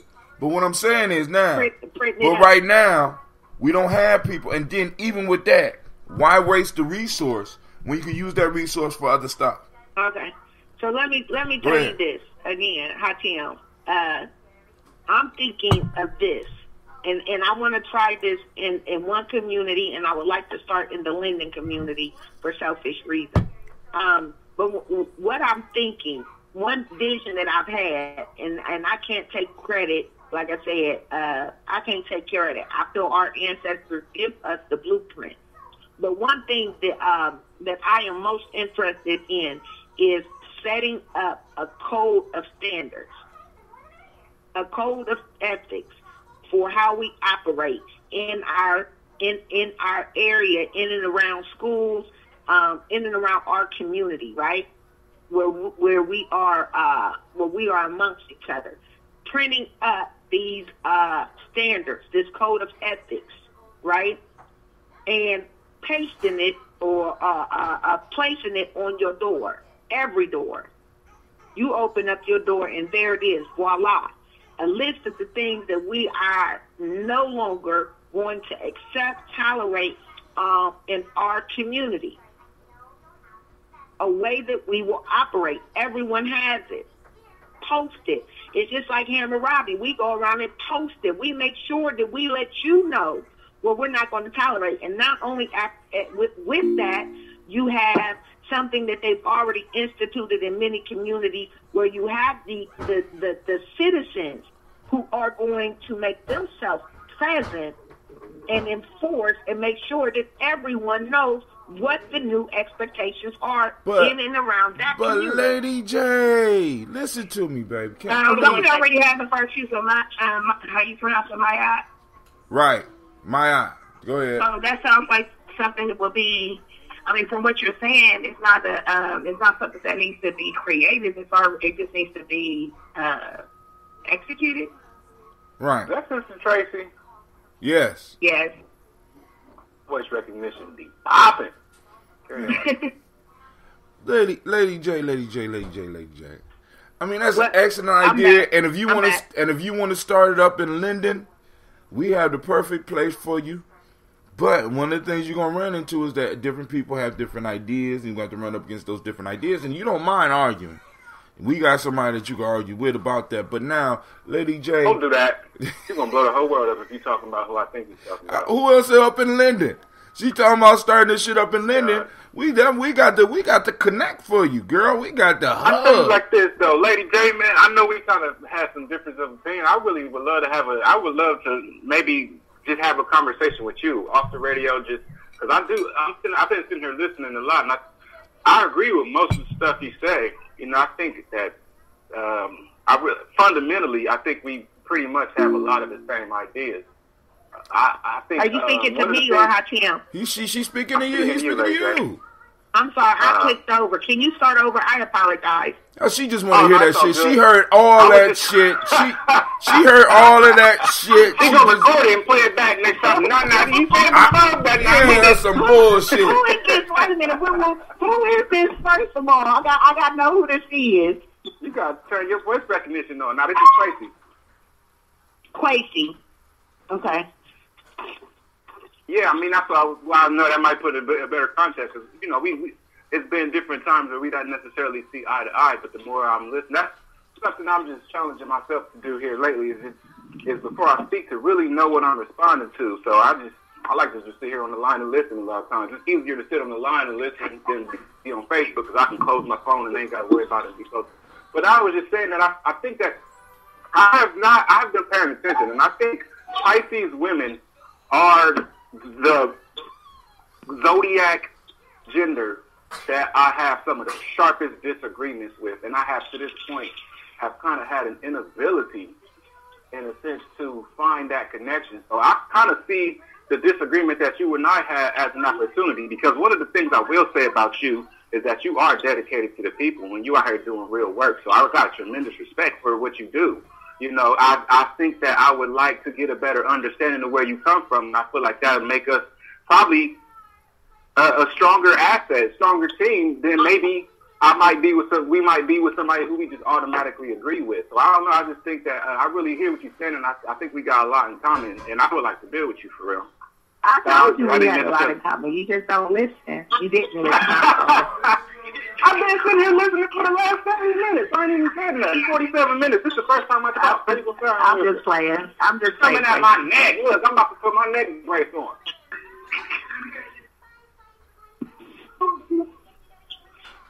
But yeah, I do sincerely want to extend that invitation. Yeah, I would like to connect, and I would like to see how we can contribute to each other's vision. Listen.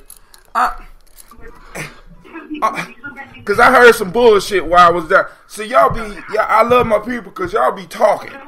I was able to go and do a whole load of laundry while y'all was talking. Lady J, she heard you the first time. She just wanted to make sure she got you on tape, saying her name, and you know who it is, and all that. That's what she do. She's a Pisces. I have something else to say. I have this to say, too. You always got yesterday, something. Go ahead.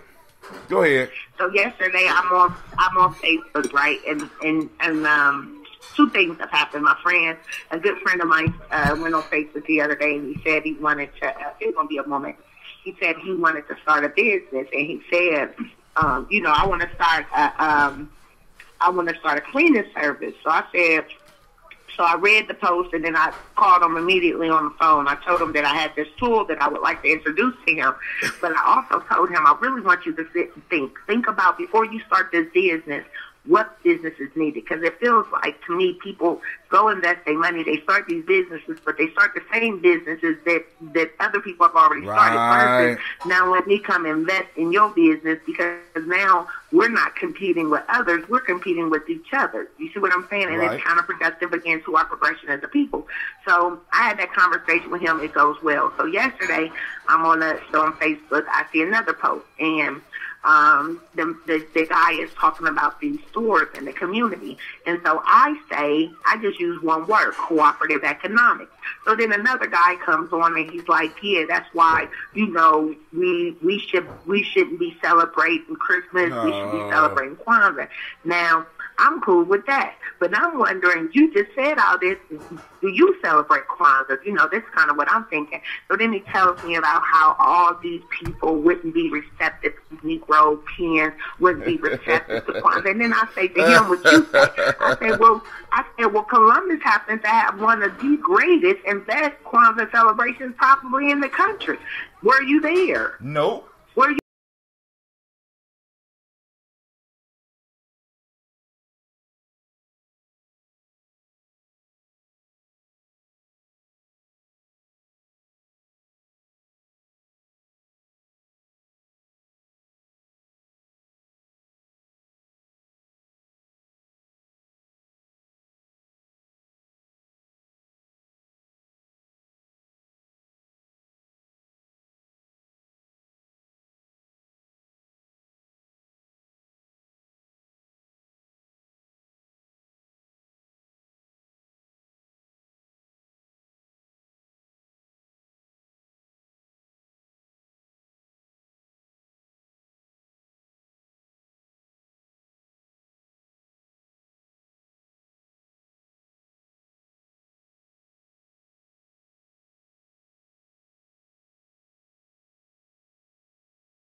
I think.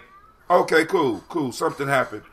I'm thinking. So but it has been done in the past. Right, and what I'm saying what is, I'm speaking of, it's already been done. So the research will prove that it works. Right, but there's research to prove that this works. But you need to have the people. How can I put it? It's sort of like having a colonist mind state to be like, I'm going to enforce this on you from the outside.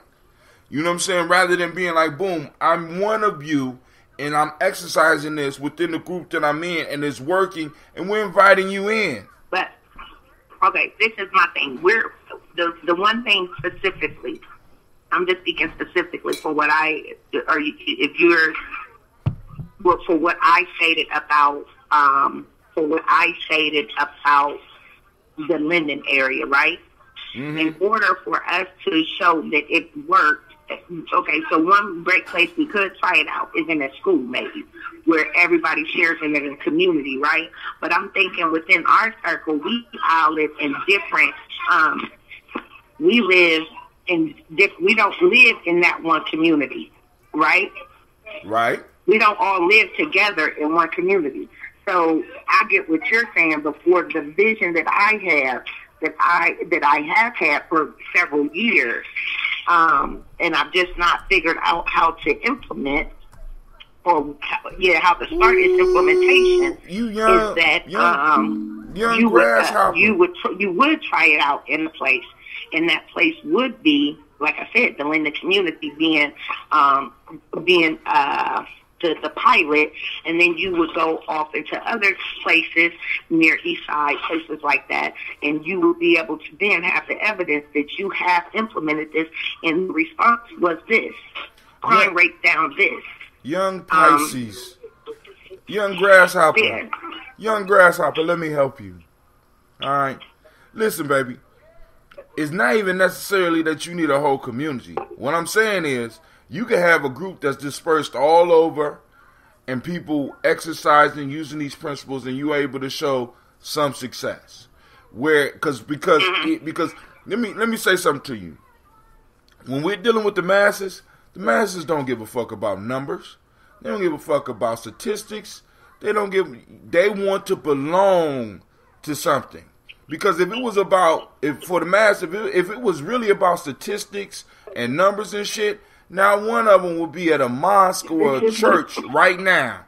Because there is no statistical proof that Jesus is coming back or the Mahdi is going to return. There is absolutely nothing. They don't move. We don't move on the numbers. We move on the emotional. You know what I'm saying? And that's people in general. That's so we have, as a group, we have to show that what we're doing not only works for us, but it makes us feel good, because people want to belong to something that makes them feel good. I don't want some shit that I have to be hard and what are you belonging to? What are you belonging to? Who, me? No, I'm not requiring them to belong to anything. What I'm telling them is what we will not allow in our community. I grew up in that community. You're laying down laws. You're laying down laws that you can't. You're laying down laws that outside of an organization you will not see, because this the piece. You can't lay down laws if you don't have, in a sense, a nation or a group or something. You're laying down laws. We will do, we won't do. What's the consequence? I just told you. What's the consequence? One thing that we're going to do is put people in the community who will police the community. I don't know what the consequence is going to be, but I know that we will be enforcing. So you're going to be holding people hostage? Policing. No, when we see it, we address it. Right now, what goes on in these communities is people who are so in fear of these hooligans. What do I want to call them? Hoodlums? What do we call them? What was that? Right. What was that word they were using a couple years ago? Savages? They're so in fear of the savages. Yeah, they're so in fear of them that what we do is when we see kids, because a lot of times it's the young people holding their community hostage, we turn our head because nobody wants to address them. Well, yeah, Nobody wants well, to check no, these kids. it's not that nobody wants to address them, Lady J, because it's like, boom, the people and the population that you need to address them is males. And males understand that once you start some shit like that, there's no turning back. Males are afraid. Oh, okay, cool. They need to return to the well, throne. no, listen to me. Once again, this is talk coming from somebody who has never, in a sense, had to really put it out there like that. You know what I'm saying? Because you're not a male, so you really don't understand that shit. Listen, you can say that males are afraid, but it's like this. Who gonna take care of some of these men's families when they have to leave here doing the shit that you talking about? You know what? What's my dude's name? Nelson Mandela. He's already told us what happened.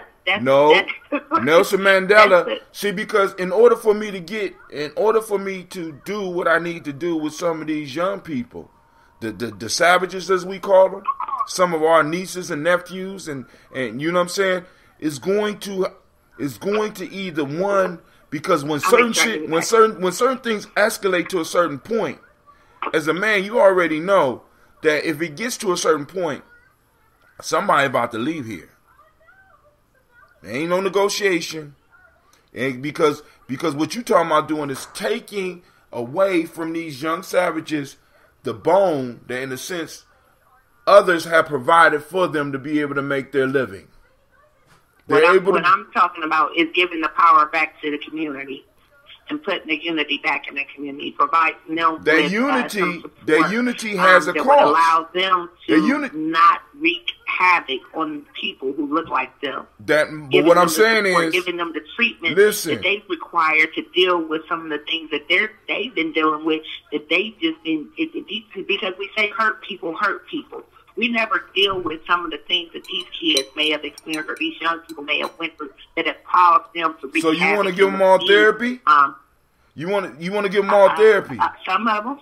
See, because what about the ones? Not only for them, I want support groups for their families. What about? See, let me tell you this. But you're not going to therapy. You're not going to therapy some of these motherfuckers out of making money. When that's what they've been taught is all that's life is about. Go ahead. And what you're saying is, Brother Hatim, we need to go take over Linden, right? But you're not going to give me a mechanism that's going to be able to take care of my kids when we do what needs to be done. Let me tell you something that I realized. 4 years working at the detention center, right? I did intake. So when the kids came in accused of crimes, I was the person that did their paperwork, right? And so what ends up happening is I start seeing some pattern. And what I realized is that Linden was the most violent area with respect, and that they had buried more of their classmates, more young people than any place in Columbus. When you look at the map, I go into the school, I specifically asked to go into Linden to do my student teaching. While there, we had a kid that was actually murdered at the McDonald's, if you remember that, in front of 7th and 8th graders while walking home, right? So I go into the school, and what I realized is that while I was helping to intake those kids who were accused of murder, a lot of these kids that were murdered went to the same school. They all grew up together. So what I realized, and I also realized this one time when I was subbing at their school, which is what caused me to ask to be placed there, what I realized is that these kids are dealing with trauma. They have experienced trauma. If I have to keep burying my friends, these kids have been to more funerals, have lost more classmates than I've lost friends. Right? And so when you are trying to figure out why these kids are behaving in the way that they're behaving, but you have not even taken into account the traumatic experiences that they have experienced, the fact that they have watched their classmates, some of them watched their classmate be murdered, watched it with their own 2 eyes, and all they're doing is walking home from school. A lot of these kids, when they walk home, they see the yellow tape every day. They have become, what is it called? Like, desensitized. From something that we shouldn't have to. There are no children there. There are no children here. When they talk about Chicago, they say there are no children here. That's the Linden community. That's all in the community. So if we do not go into those schools and offer support and teach the whole child, the same thing they do out here in New Albany. New Albany does not have the best schools because they are a suburb. What they have is that they have a way to deal with the fact that they have the highest suicide rate. They got counselors in there every day providing support for those kids. They got people in there providing support for drug addiction. And so in response to providing some care for the whole child, having full-time physicians, not physician counselors and things of that sort in the school, they're able to produce the scores that they have. And I'm not saying that the fact that their school has a lot of money doesn't contribute to that, but I'm saying that those kids are experiencing traumatic experiences as well. Suicide at alarming rates, but they have, as a district, they figured out as a high school what their kids needed, and they gave it to them. We're not giving that to them. Anytime you had a teacher commit suicide last year from Linden, and no one ever heard about it. The teachers are over there working in conditions that shouldn't be. They have to get them support. So I'm just saying, if I'm thinking about a program and I want to pilot, that's what, and I come from that community. My granddaddy had a house out there. I remember what it used to be, and I draw a parallel to what it is now. I draw no parallels to what it is now. So that's all I'm saying, hot team. And then if you try it out there and then you take it somewhere else, but we have to put in some support. We have to put in some support. Those hurt people. So when we're thinking about what those kids are doing in that community, we got to know it's because of what they have experienced. I have to go. My meeting is starting, and she's been so gracious that has given me this time to wrap this up, and I look forward to I'm about to piss you off. Hold on, let me piss you off before you go. I got my hanky out. And I'm wiping my tears for all the shit that you saying. I really am. But baby, like I said, until you have some people that's willing to put it on the line, you know what I'm saying, not just inside the school, but outside the school as well, you got to start. I honestly believe that everything starts with the family and the tribe first. I'm just saying. Let me ask you something. Historically, was the school not the hub for the community? No, it wasn't. Historically, in the past, has the school ever been the hub for the community? Has the who? Has the school ever served as a hub for the community? No. For us, no. Okay, so I'm gonna tell you this.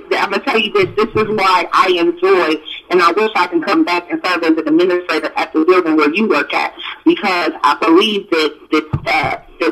that's what we're missing. We have the children, we have the audience. We need to get their parents in there and have the school begin to serve as a hub for the community. Now, the bad part about that is that your students don't really live in that community, just like at my school. Exactly. They're from all over. And that is at a disadvantage.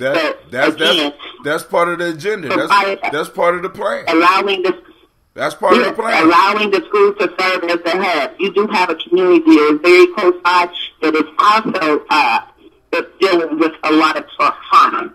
They also have things. They also have people who have have to work. See all of this. Give me one more second.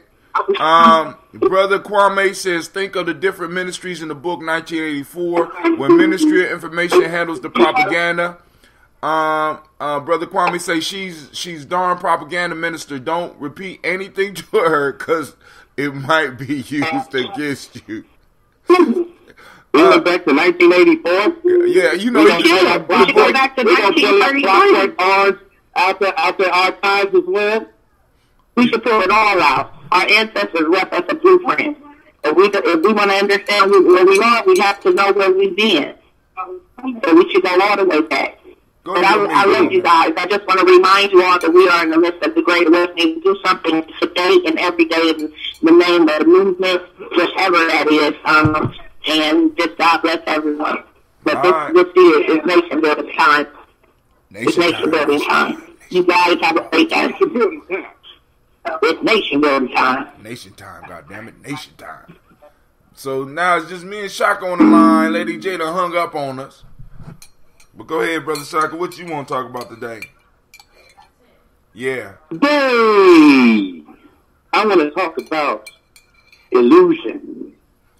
illusion. Don't you guys? Man, you know what? I kid, but you know we all live in our own world, man, where even our neighbors have a whole different understanding of what's going on Hell in their yeah. neck of the woods. Hell yeah. Just based on what we feeding us from inside of our own heads. It's amazing.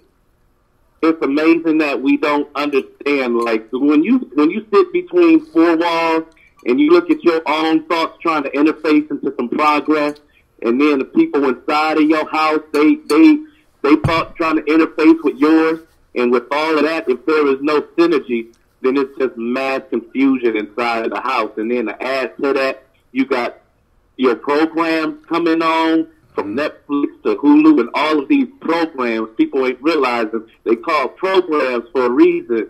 You know what I mean? That monitor is called a monitor for a reason. So we want to take it back to 1984. Let us take it there, because they were called monitors then, because you're watching this eye that's watching you back, right? So we look at the programs that we watching that's programming us, just like the Matrix. You know what I mean? Are we learning from it to build, or are we learning to destroy? Or are we learning just as a distraction to keep things going on? We are like off of the Matrix. Remember when he was explaining like all the dead bodies come back together, or all the dead energy comes back together and feeds the newborns in the Matrix. Mm-hmm. That's what I feel like is going on right now. Let's talk about it. You talking about eating dead people? No, I'm talking about the illusion. Illusion. I mean, but the shit. Illusion. I mean, let me ask you this. What do you think the top three most disturbing delusions people have on a mass basis? Top three. Well, first off,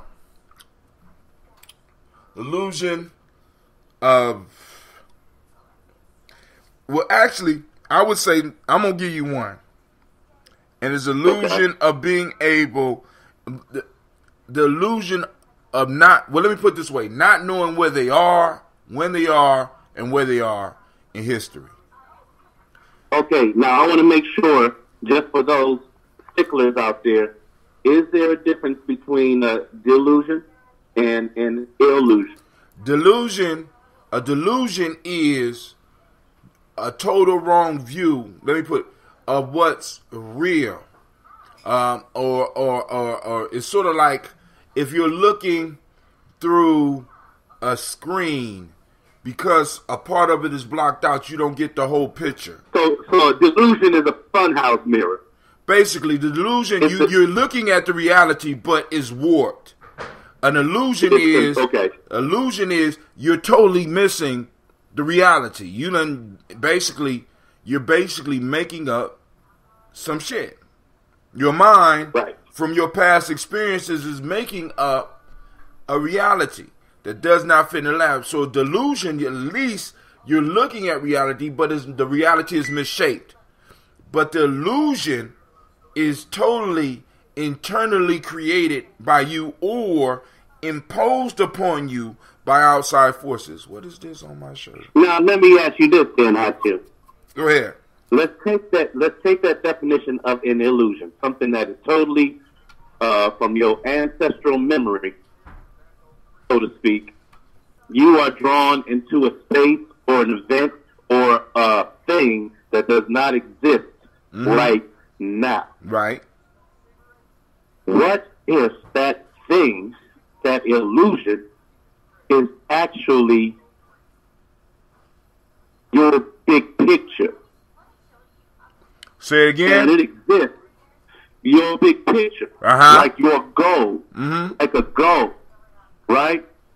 And it is up to you to follow a certain protocol so that it can manifest.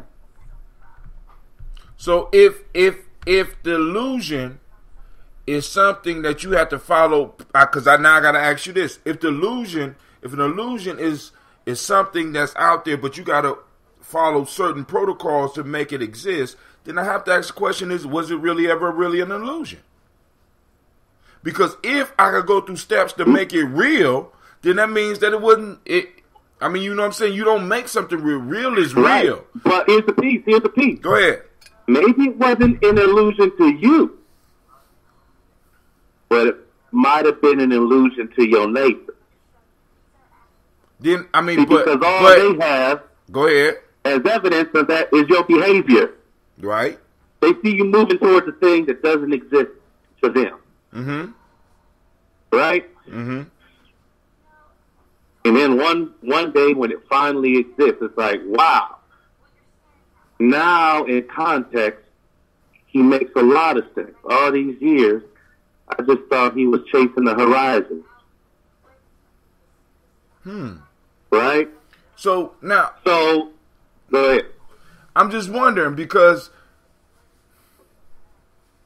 if what you was chasing was an illusion, but now it's real, the question I have to ask was whether it was really illusion. Like, for example, people flying.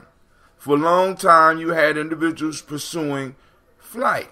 Now we hear about people flying from coast to coast every day. And it's not that flight didn't exist.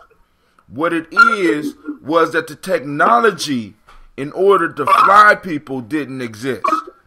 Right? There's basic laws out there that could be taken advantage of, and because I wasn't able to see those laws, it didn't mean that flight didn't exist. Flight always existed. Flight was always available. It's just the fact that we didn't have access to it. So in a sense, this individual has just went deeper into the reality that we are in, rather than creating a new reality, because a new reality, in a sense, cannot, in a sense, be created. Especially because is it really new if it comes from elements that are working within the old illusion? Maybe my sight is limited by where I am right now. This is why I say one of the major illusions is not knowing where you are, when you are, and why you are. You know what I'm saying? Because a lot of time people are struggling because they don't know where they are. They don't know when they are. And they don't know why they are. So a lot of times they're struggling, you know what I'm saying? And it's sort of like, and because they're struggling, they're not only getting a delusion, but they're operating on total illusionary circumstances to manifest some shit. And because they're using the wrong laws, because they're trying to pull the wrong levers, they are not able to accomplish what it is they're trying to do. But somebody else is on the line as well. Oh, damn. That's me. Who is that? It's Tracy. Oh. So what you just explained was that what I need to know is to decipher the difference between an illusion and a vision. Illusion and the... Oh. Now. Go ahead, Shaka. Hit it. Man, you know, I've always... Okay, so to me, the difference between a dream and a vision is the work you put behind it.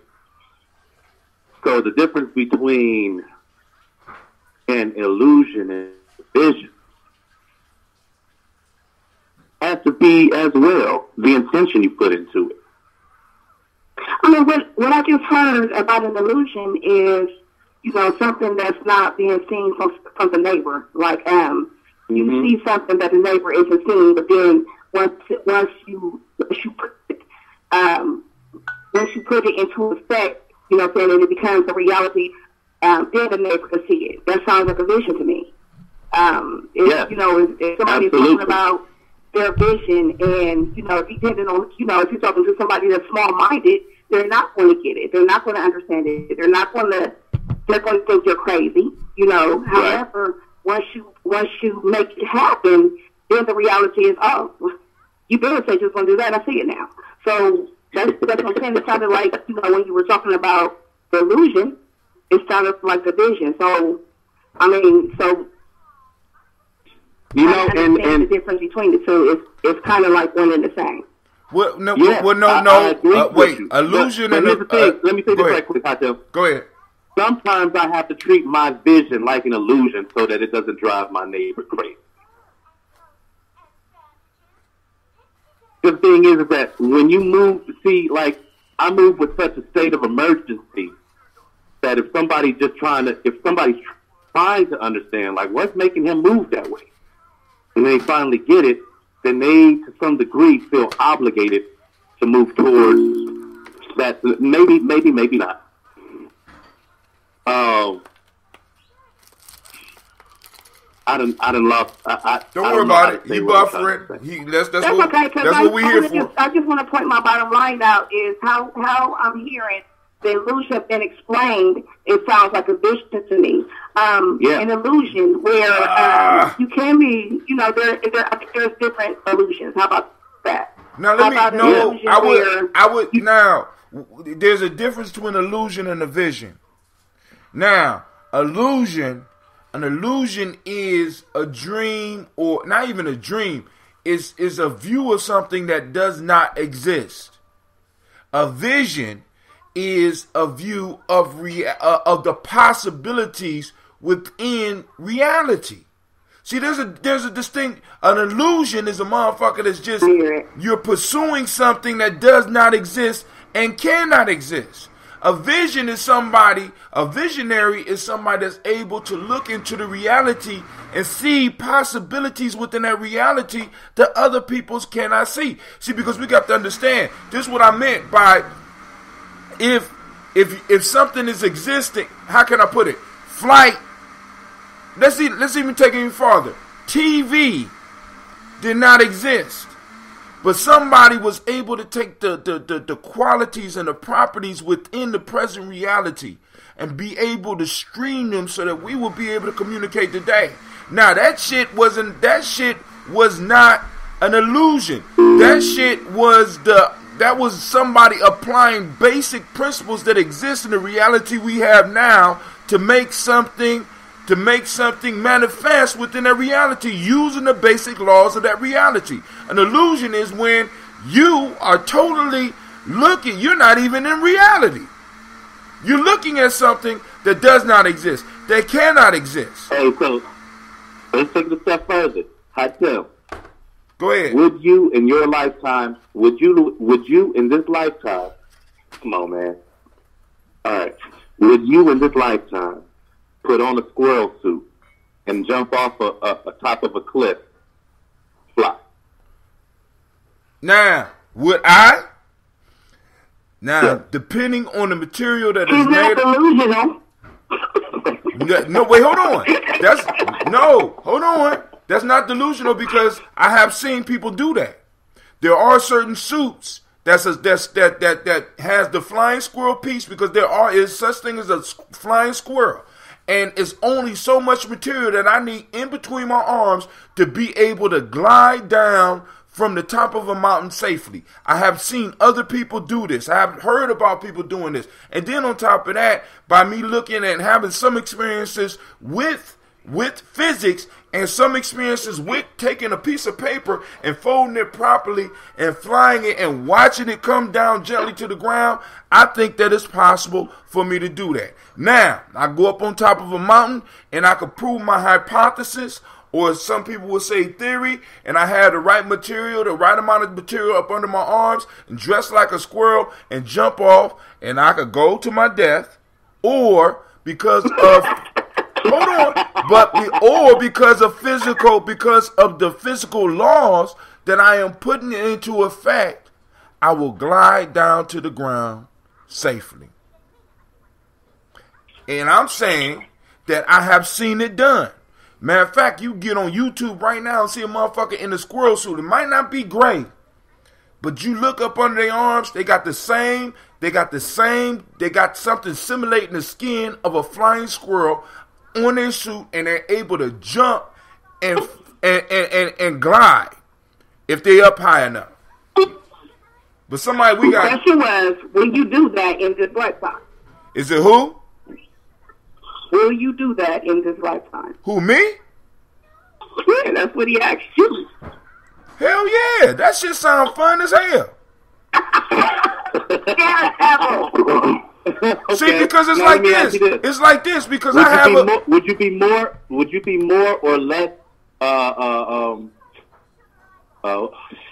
man, my words this morning. Don't worry about it. So if Cleve asked you that, my friends going to Niagara Falls and they do the Squirrel Man thing every year. They got an extra suit. Can I go with them? Would you be more reluctant or less reluctant to send Cleve out to do that? Now, this is the point. If Cleve had to ask me, right, I'd be like, no, don't do it. You know what I'm saying? Because the whole piece is now. But you said, because I want you to listen to clearly what you said. You said the Squirrel Man thing that they do every year. So there's enough motherfuckers surviving the Squirrel Man thing that they've been doing it every year prior to Cleve doing it. So there's a good chance that Cleve could survive. So yeah. Mm-hmm. You know what I'm saying? My whole piece is, one, looking at basic physics, that shit is possible. That shit is very possible. So go and do that shit. You know what I'm saying? And then on top of this, right? My issue is, if you got to go with it on a vision. Because listen to me, because what he's doing is not against physical law. Some of the shit that some of these people out here is talking about, especially in our culture, is against physical law. It defies any existence. Some of the shit that some people telling us that you could do with melanin, some of the shit that you could do with just drinking certain types of water, is not scientifically based. Let's don't even use science. It's not based on anything but their motherfucking belief. But a motherfucker jumping off the top of Niagara Falls in a squirrel suit, I can look at that and physically, and depending on the amount of material between his ass and his underarms, I could determine whether or not he's going to survive. That's not illusion. That's vision. But some of these motherfuckers are having illusions, and we have to be clear on it. Because some of these illusions are leading us down a path of destruction, family. Some of this shit. Some of the shit that niggas say. I mean, it's just crazy. It's crazy. You know what I'm saying? But we got somebody calling in from 740. Who this on my line? Who this on Gye-Nyame line on 740? I'm thinking I know who it is. Is this? Hey. Who is this? Oh, what's up, family? Is this Aaron? What's going on? Okay. Aaron. What's up? How you doing? And we also got Quasi on the line as well. What's up, Quasi? Always, you doing the Squirrel Man? You know, I gotta keep my eyes open, gotta see what's going on, even if I don't say nothing. Let me say this. See, because just as crazy as the Squirrel Man, think about this. We got a crew of people that will drive an hour and go sit in a hot ass tent with a fire in the middle of the motherfucker. You know what I'm saying? Where people have been reported to have died. So I do want, you know what I'm saying? I want you to understand the type of individuals that we deal with too. You understand what I'm saying? Because we literally sitting in the middle of a tent with a fire. Sweating. We call it sweating, right? Hot rocks, rising up steam, and there have been reports of individuals being in these things and dying, but we know because we helped put it together how it's structured and how it's possible for air to get in at the same time that we keep it hot enough to do it because we understand the physics. We understand the pseudoscience or whatever we understand how it works. So and more than likely, and what's crazy is that I would possibly put on a squirrel suit, and there won't be too many people behind. It won't be too long before somebody behind me put on a squirrel suit, even if I die. Just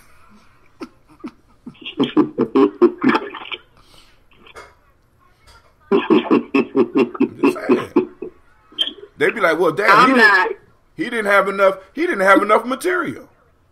Well, be quiet, Miss Tracy. You already got on the goddamn squirrel suit. You just don't know it. You got on the squirrel suit. Stop it. You know what I'm saying? About to jump off the goddamn mountain, don't even realize it. You got on the squirrel suit.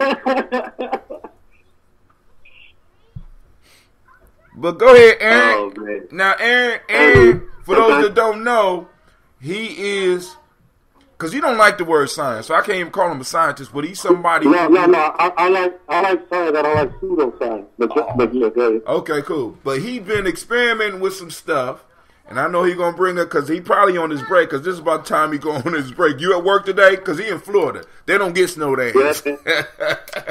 Yeah. The whole time I'm on my office, I'm listening to y'all. I'm becoming a regular, and I was going to tap into with the illusion and vision, and I just wanted to say, I know you're going to jump off for a minute, but I think illusion complements a vision and then becomes physical, meaning that the illusion part, it's not informed, and then once it's informed, it's called a vision, and then the vision becomes physical, and then it becomes real. But I think the illusion comes before vision, and it complements it. Right. Because when I wanted to think of how to create some type of electrical generator, it wasn't informed, it was without form, and it was illusional, and then I had the vision to actually make it physical, and then it complemented. But go ahead. I will challenge you on that, Aaron. What you had wasn't illusional. What you had was a vision. See, illusional means that you believe some shit that don't exist. It's just you have a dream. First, yes. Right. You know what I'm saying? So you had a vision because you had an idea how shit worked. And you found the physical laws in order to make what you thought of something that you can prove. But you use it. And the good part is that you got to be willing for people to say that what you thinking is an illusion. It's illusion. I mean, it's not real. To be labeled as delusional. Right now. Hey, so let me ask Aaron something right quick. And this is because I'm an inventor too, man. But I want to make sure because there's a certain level of expertise that it takes to be able to build a prototype, right? So I want you to tell me, Aaron, if what I have in my mind is an illusion or it's the vision. All right, and I did this real fast. I used to work at Home Depot with a pro desk, and working there, I had an idea because I saw how like you want something, but it ain't on the floor, so they got to go get a machine to pick it up off the pallet. They got to get a pallet jack or a cherry picker and one of the machines to go get it. Well, that takes 2 spotters and an operator to be able to go do that, right? So my thing is that these big metal gates. What if I can create this thing that drops down on a tripod, and you got these Teflon pieces that connect to the dock, and you press the button, and it's got the light effect. So like if somebody's sitting in the aisle, the light starts flashing. It's got the voice activation where it's like you're standing in the work zone. But please move. It's got that thing going on. And the piece is that inside of Home Depot, all of that technology is already sold because the sensors are sold in the light aisle, and the voice activation is in all the Kitty brand. Smoke detectors and carbon monoxide alarms. And I'm like, all we got to do is integrate all this technology into this one thing and build this, and we can change OSHA standards. Okay, I think it's very easy. I think if you pretty much just visualize it and you have the answer, you just got to get out that vision and you're driven. Because if you're visualizing it, you already have the answer to your vision. Because when you got done, you saw you had the answer. That's kind of vision. Mm-hmm. But I have no concrete evidence of it right now in my hand. But yes, you do. In a sense, you do. Because is anything that you're trying to put together, if anything that you're trying to put together outside of physical possibilities or technological possibilities as we know them right now, you're not even talking about. Aaron talking about drawing energy from using water. From he's able to prove that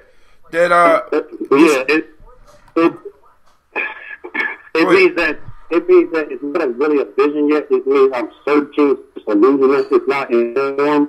But when you were talking about Home Depot, from the beginning, you have the answers, and it's becoming driven. You're driven on your vision. It's about to become physical. So go ahead. Yeah, well, see, that's what I wanted to hear. Because, you know, as creators, we walk around with all of these possibilities. But hey, you want me to give you one? Treat them like an illusion because they don't have. They can't. What it is because what you're saying at Home Depot and do it yourself section means that when people come up to the counter, they're pretty much drawing out their vision, and they have the answer, and it is to you. Then once you get the illusion, once you get the vision, you'll become driven. Because illusion will start before vision. They both complement each other. Okay. So we got Quasi on the line too. We got Miss Tracy on the line who got on. I mean, I think both of them might got on the score uniform and shit. They just don't know it and shit. Ready to jump off Niagara Falls, as Shaka described it. So Quinn, Aaron, what you think about the question? What do you think about the question of jumping off a mountain with a squirrel suit on? Well, you already created the manifest of that. You said, you know, hey, if there's other evidence that people already done it, then I'll do it. But if I'm the first to do it, you know, somebody's gonna have to treat the vision for it to be all right.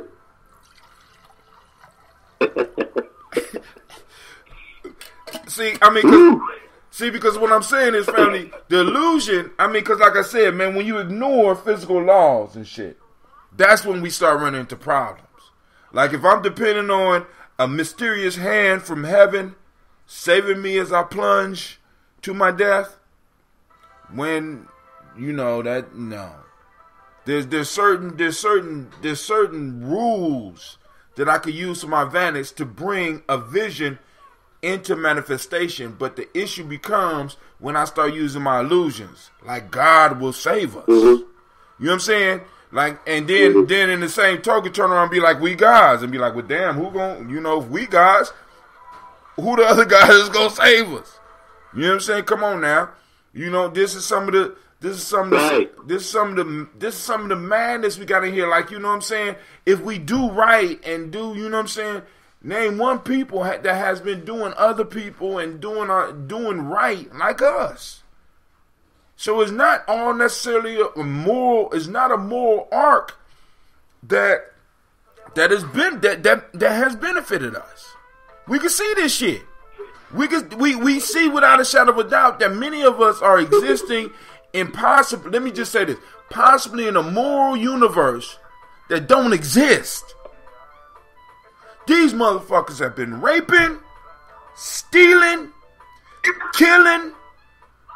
You know what I'm saying? And doing all types of shit. And we exist in a moral universe, but our enemy, it does not exist in that moral universe. And we getting our ass handed to us. Because we sitting up here, But the illusion is that he is. That we getting our ass whooped? That's the illusion? No. The illusion is that he does live by the same laws, by the same rules, by the same constraints as we. And they don't. And then because that comes from exploring other people's beliefs. Because there's a veer in the way that we believe that makes it possible for them to be able to go into another person's land, another person's house, take all their shit, smash it to the ground, take their house and claim it as their own, and throw that person out into the world, or even kill and be able to rape and do whatever it is. It's something in their belief system that allows them to be able to do this shit. And we don't even understand how close we are to fire when we be fucking with them. It's almost scary sometimes when I think about that shit. You know what I'm saying? Because I got kids. Y'all know, we laugh, but I want y'all to understand the savagery. We think these niggas in the street, but even they have limits. I want you to understand, these motherfuckers rolled through another motherfucker's land, exterminated them, brought another group to work on that land, and treated them motherfuckers like shit, and then justify the shit in history. What? And then These the same people that turn around and will play the moral card on you. How can your children be so violent? When you go ahead. If Marcus tonight, I know I never told you my age. I'm 34. Well, now I understand you and Quasi. Wait, hold on. Now I understand you and Quasi's relationship. Because Quasi was a mean-ass kid, too, because he's 36. So, obviously, he was picking on you on the basketball court. You need to come to Columbus and whoop his ass at basketball so that you can...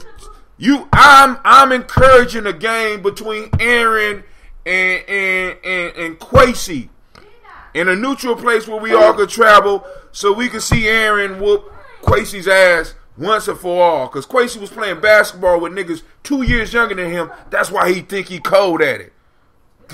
Aaron delayed me. Aaron been convinced me to retire. I don't play basketball no more. Yeah, we don't play no more, brother. Okay. I'm saying, I ruptured my Achilles. Oh, okay. You did what? Yeah. I ruptured, they call it rupture, but I tore my muscle, my Achilles. Okay. I understand. I'm old. So you old. You premature. You old. Just say it. So that's no. Go ahead, Aaron. You about to wait? Hold on, Aaron. Just say it. Just say I'm old. Yep. I'm getting it. No, I ain't getting there. If you ain't playing basketball, because my old ass still get out and play a little bit of basketball. I can't play as aggressive as y'all. But you old. All right, but go ahead, brother. Man, I'm gonna tell you something. Okay, I slipped on the ice. I slipped on the ice earlier this week, and today I'm sitting here rubbing my knee like, man, I'm old. Right. Nigga, fuck that. I slipped on ice and never failed. How about that? Now Aaron, man, like the reason Aaron wouldn't have let nobody come at him like that. You see what I'm saying? Aaron know that I smacked the shit out of somebody for him. You know what I'm saying? So we done been through some real shit together. You know what I mean? So like we like you. I'm a shit starter. Still, so we done been forced through the fire of battle out here for real. Like so. I mean, I already know. I'm just fucking around. I'm just fucking around, starting trouble. That's what I do. I'm a Pisces. That's what I'm a trickster spirit. That's what I do. So let's go. Aaron, but you were saying something before we got to that. Go ahead. Okay, so what the thing was, like I said, I was listening. I just like to always ask the question is, okay, to the elders, to the I don't know what to call you, but where are we at on the foundation of the blueprint? Are we like, because some people might think like, how do we huddle up and fix this? The kids learn from, us and stuff. But where are we at on the foundation? Are we at the stairs? Are we at the window? Where are we at?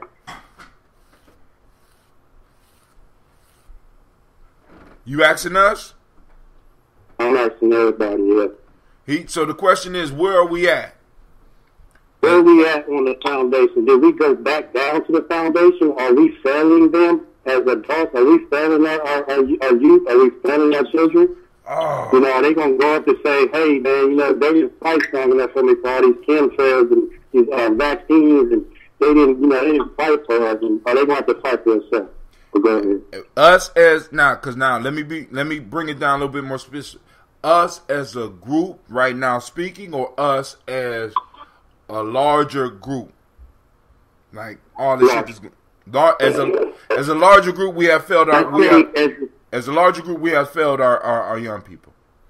Yes, I think that's my perspective, and my perspective only. Because we're minding our business too much. We're like, we're not getting to know our neighbors like we used to. My days would say, hey, that old lady, go take the trash out for her. We don't get to know each other, or know our neighbors and stuff like that. And we're minding our business too much. We're not like, man's supposed to check man, lady's supposed to check the lady. It's not the guy's job to tell the lady quit acting ratchet. The ladies need to stand up for their people, and we'll stand up on ours. I agree. When it comes down to it, man, I think that even those of us who are doing our best individually, that's your head. Looking over we are because we have to teach our kids to protect themselves from each other and from us. You know, there's we are more scornful towards each other than people are from the outside. I want to say to a degree, but in doing so, I believe that the young folks, and I've experienced this before, where the young folks depend more on each other and have more trust and loyalty and will sacrifice more for each other because they just they recognize that they all in the same circumstance. The parents don't necessarily see eye to eye like that, and today I'm experiencing that. But I feel like we're not all lost. We may not have come to a point where we feel satisfied with the state of community within our community. But independently, I can say that all I can do is stand as an example, or even issue a challenge as I have in the past, which challenges me as well. You know, when we get to that hot 10, we talked about the Baba challenge. The thing is, for me, is that recognizing that we live in a fatherless, the era of the fatherless, then we are in. Go ahead. Now, I want to read this because this is a question for all of us. So I need everybody to put on their listening ears. We have a YouTube listener named Sosa's mom. Because now this is going to get Kasaka. I'm going to let you go first because you was already speaking and you're speaking towards this. I'm going to challenge you on that fatherless shit, though. Where do we look to serve others out of a painful situation? My 18-year-old committed a murder, and I would like to create a way to help others through my pain and experience. Did y'all hear the question? Yes. I'll read it again. Where do we look to serve others out of a painful situation? My 18-year-old committed a murder, and I would like to create a way to help others through my pain and experience. This is I got you. Okay.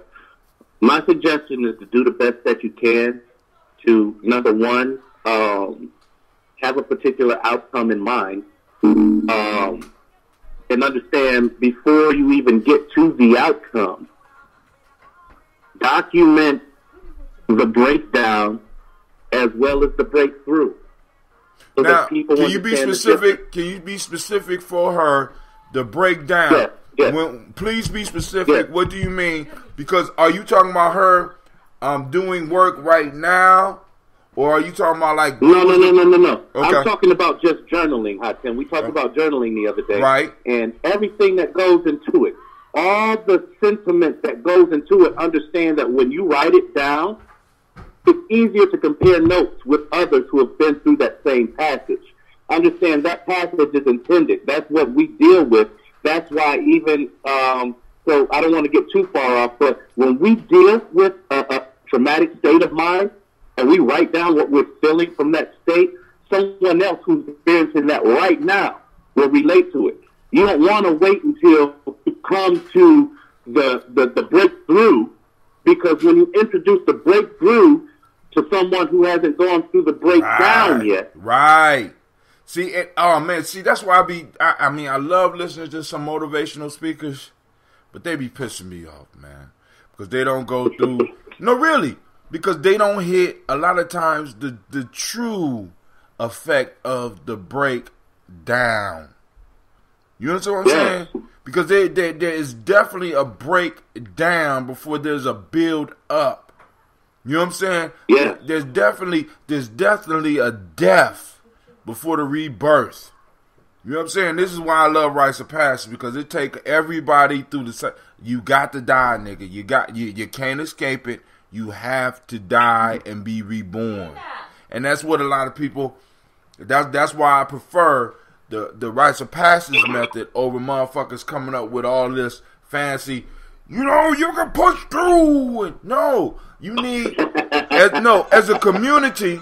As a community, we literally need to go through what our cultural heroes, we need to, like, for example, as African Americans, we need for us to go through the Underground Railroad so that we can recognize what our ancestors was dealing with. We need to go through the Middle Passage. You understand? Not necessarily just a 2-week, 3-week, 4-week journey, but going through that shit. This is why I've been striving to come up with methods of reproducing this, because we got to feel it. Because what happens is it opens up, for lack of a better term, some type of ancestral memory within us, and it accentuates who and where we are right now. Because it's almost like we struggle with the fact that we just like everybody else. America is just an even playing field where we all are the same. And I'm just, my whole piece is family. We're not. The experience that y'all go through, the experience that you go through, everybody don't go through. Here. I give you a prime example. And somebody, while I'm saying this, think of a Hollywood tale that exemplifies what we're talking about. Mine is Pursuit of Happiness. Because in the Pursuit of Happiness, you see, first of all, a level of a brother that just wants to survive and to maintain. And once his family is broken up because of the lack of finance, which is really what it was about. Right. You see him go through homelessness. You see him fall out with his friend over $16 that he owed him, or $8, or however much he owed him, because he was at that state of destitute. You saw him, in the subway, locking himself in the bathroom so him and his son can have a safe place to sleep. You know what I mean? You saw all of this stuff that he went through, and within that, because in the beginning of the movie, he didn't want to be a stockbroker. He saw something. He saw the happiness in these people's face and was like, man, what do you do? I want to do that. That's what I want. And at the very end, he was able to access that through following. And once again, we were talking about the illusion or the vision. He followed a protocol and he made that thing happen. That the sentiment behind that smile, that happiness was there. You know what I mean? But you have to go through the breakdown first. You saw most of them, 80% of the movie was the breakdown. Now, right? And the successful part was, what do they say when preparation meets opportunity? Bam, he prepared for it. If it wasn't for anything, any other moment in the world, he prepared for that. So when the sister on YouTube is talking about where her and her son are right now. No, she lost her son. She lost her son, but go ahead.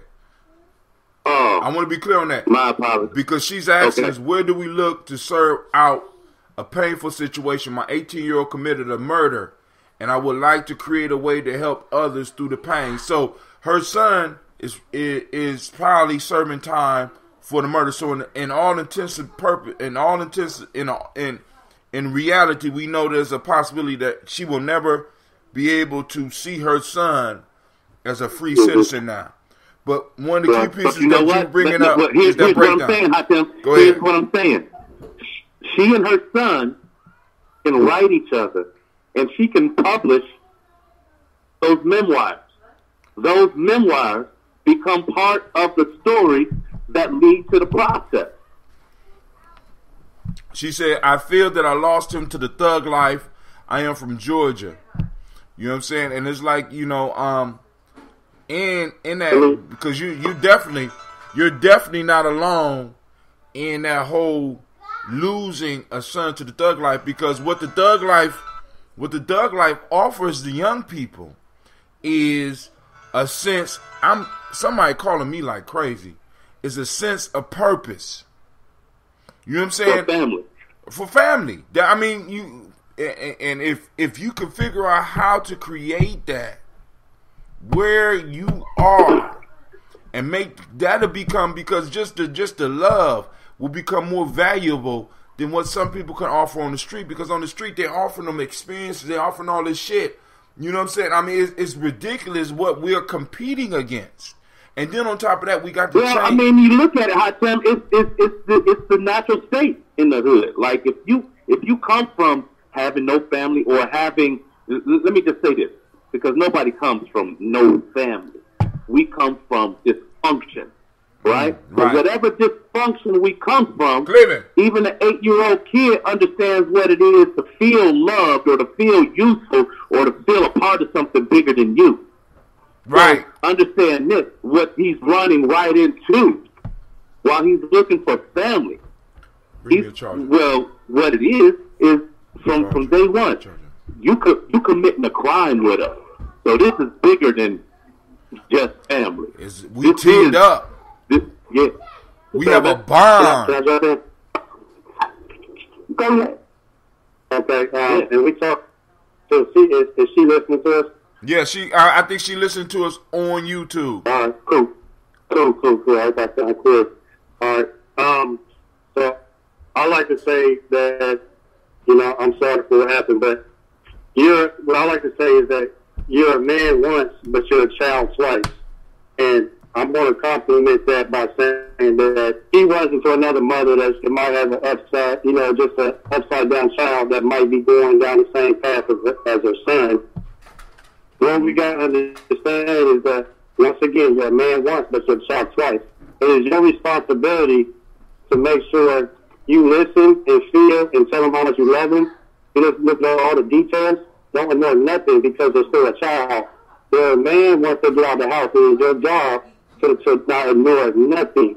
Walk in the door, walk in their bedroom, see what they're doing. When they leave, ask what they're doing, because they will know, they will think twice that their mother has stayed on top of them, and it's that you being strict until they become a man, they will always think twice. We have to stay on them because you're a man once, but you're a child twice. So let me jump to the second child. In the beginning, they want love. They want to be told they're beautiful and smart. And then when you become old, you want people to come and see you and check on you and tell you love them, hey, grandma, this and that. But in the middle, they think they're a man in the middle. And it's your job to let them know you still a kid. You're not a man. And you treat them like a kid because you never know that this situation can happen. But go ahead. So now, I need to chime in real quick because I don't want us to get away from the question. She's asking where to look to serve others in her, through her pain experience. So, I mean, I get, the prevention method to save our sons. I get that that's definitely important. However, what she's asking for right now is she's seeking our guidance in a way to understand, like, how can she let her pain out where she can empower others. And in my experience, it is definitely getting on that platform and just really talking about it because you never know who might need that lesson. It's almost like talking to everybody because, not everybody, it may not resonate with everybody directly, but it may resonate with someone indirectly. Or it may get to an ear of a youth that needs to hear that at that time. A wise man told me, like, well, why didn't you go to that meeting? I said, I don't know. I just didn't feel like it. When he was like, well, you could have said something really powerful for somebody to hear at that moment had you went.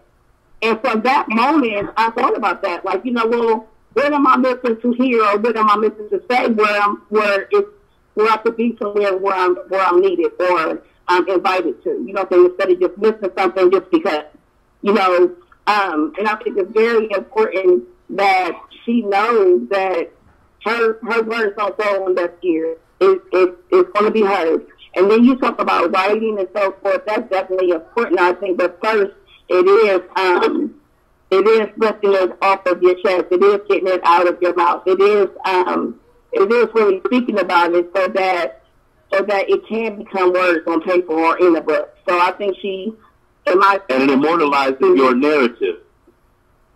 Right. So I think she needs to talk about it as much as possible. wherever possible so that she could be heard, because we don't hear about,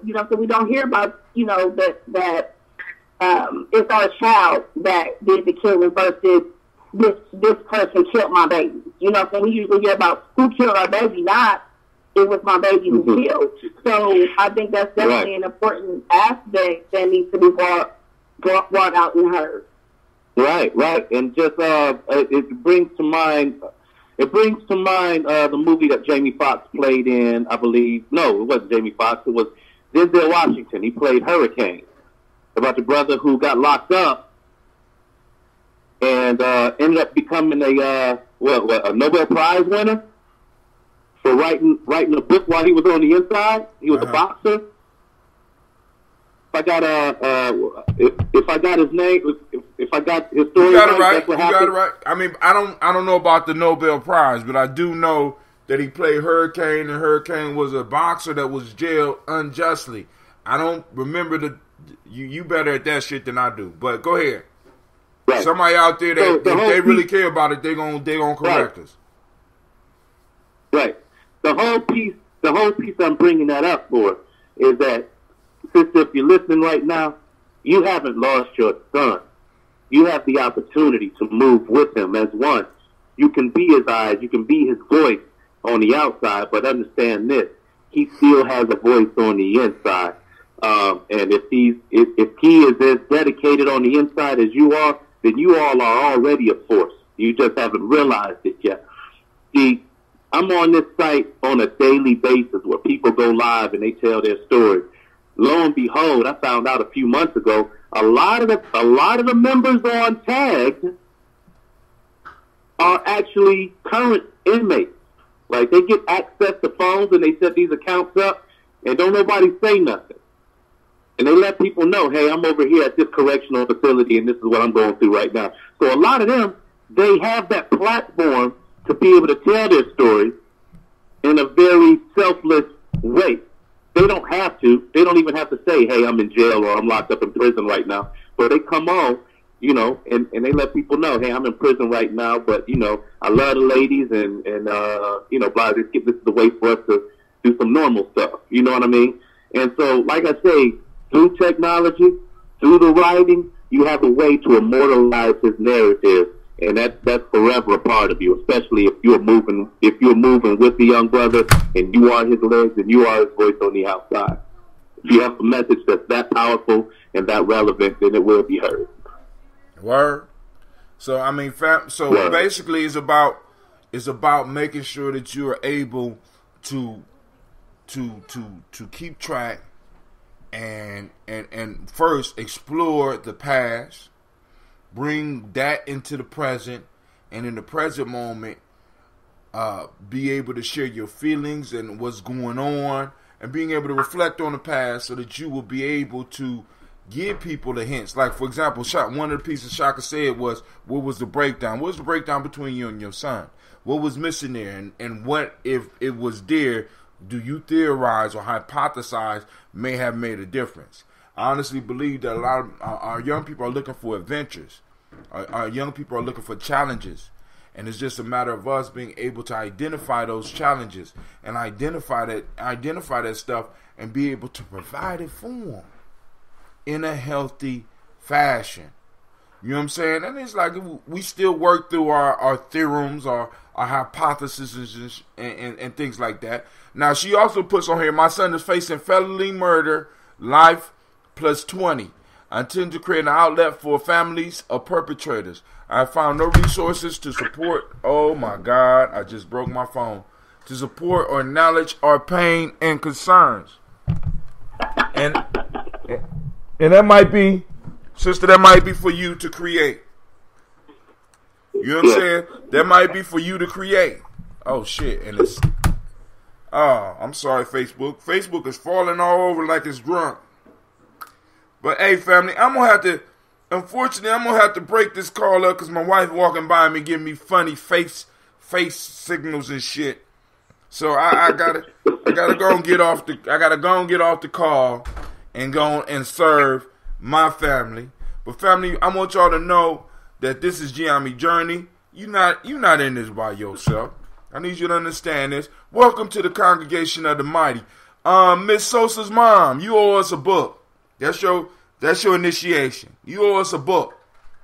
You understand what I'm saying? So if you want, like I said, you reached out to Gye-Nyame Journey. Gye-Nyame Journey reaching back to you. You owe Gye-Nyame Journey a book. All right? You know what I'm saying? Now, we're waiting. Go ahead. I just said we're waiting for the book. We'll be waiting. We'll be waiting for the book. That's your initiation into our tribe. We're waiting for the book. No, see, because one of the things that I'm very serious about is family. When people come at us, we got to give them challenges. We got to give them adventures. We got to give them stuff so that they could go through and they could do some personal work. Because this shit is, and then when we start doing the personal work, we start realizing that it's bigger than us. It's bigger than us. You understand what I'm saying? It's bigger than us. Everybody in Gye-Nyame Journey owe me a motherfucking book. You know what I'm saying? And I only had one deliver. So far, one. But that one... I love y'all. Y'all have a good day. No, Miss Tracy, you ain't going no goddamn where because you owe me my goddamn book. You know what I'm saying? Everybody in Gye-Nyame Journey, go ahead, hang up now. I just wanted to get that shit out because as soon as I start talking about debts, motherfuckers try to hang up. I'm still here. I'm working on the book. It's in the making. All right. So I'm on, but Brother Quasi called in when I'm about to hang up. He always likes starting shit, so he gonna start some shit between me and my wife. I got something big to talk about. Hold on, listen. We listening. Go ahead. You know I'm a troublemaker. I like shit. Hey, it's cool because I'm one of those too. And it takes the troublemakers to get shit and get conversations popping off and get us being able to disagree, but not being necessarily disagreeable. It takes us to be able to fall out and know that we still in love and be able to come back together and build. We send shots out to Sosa's mom.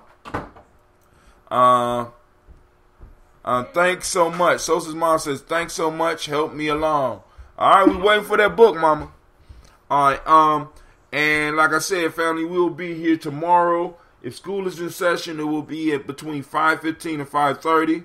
If not, I might sleep in or I might get up early and do it. But we will have a show tonight. For those of you that listen and stay in long enough, this is the folk tale for the night. It's called The Thieves and the Cock. Please, because Brother Kwame challenged me to read it with porno on my mind, and I couldn't stop laughing. Because it's going down tonight. I'm excited about that conversation. Now, and also Quasi brought up that, because Quasi called me last night and said, can the show tonight be? I said, we don't do a show until Kujichagulia. He said, oh.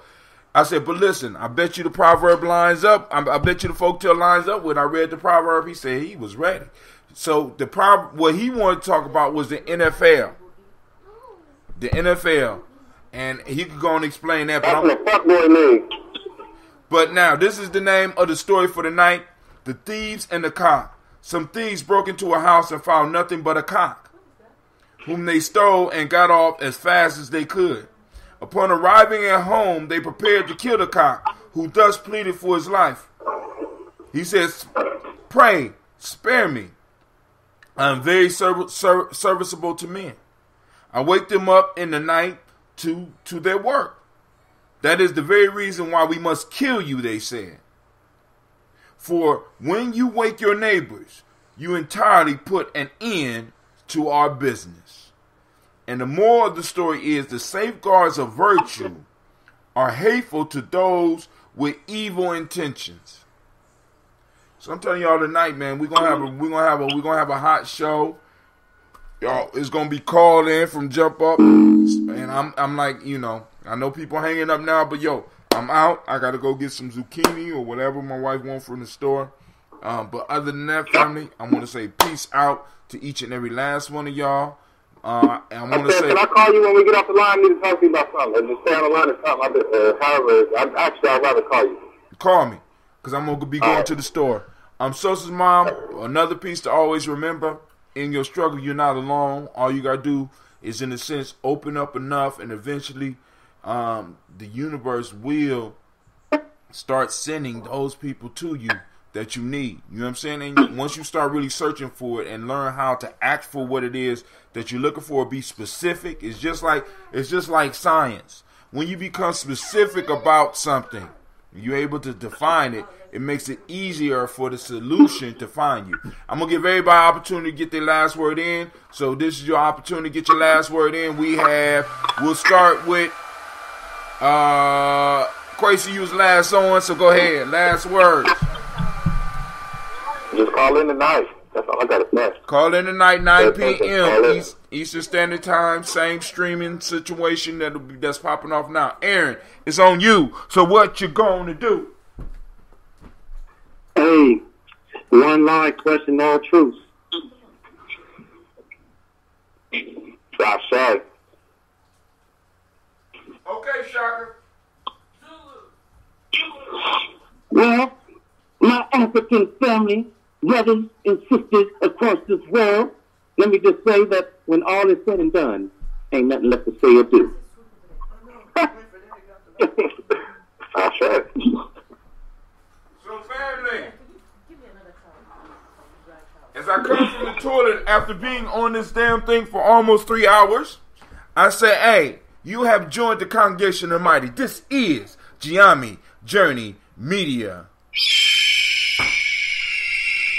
Of course, you know this is a Heart of Simba production, and this has been the Daily Toast and Talk when we have time. Simba, you got to stop slipping, man. Well, we strive to blow up your old paradigms. And we are out.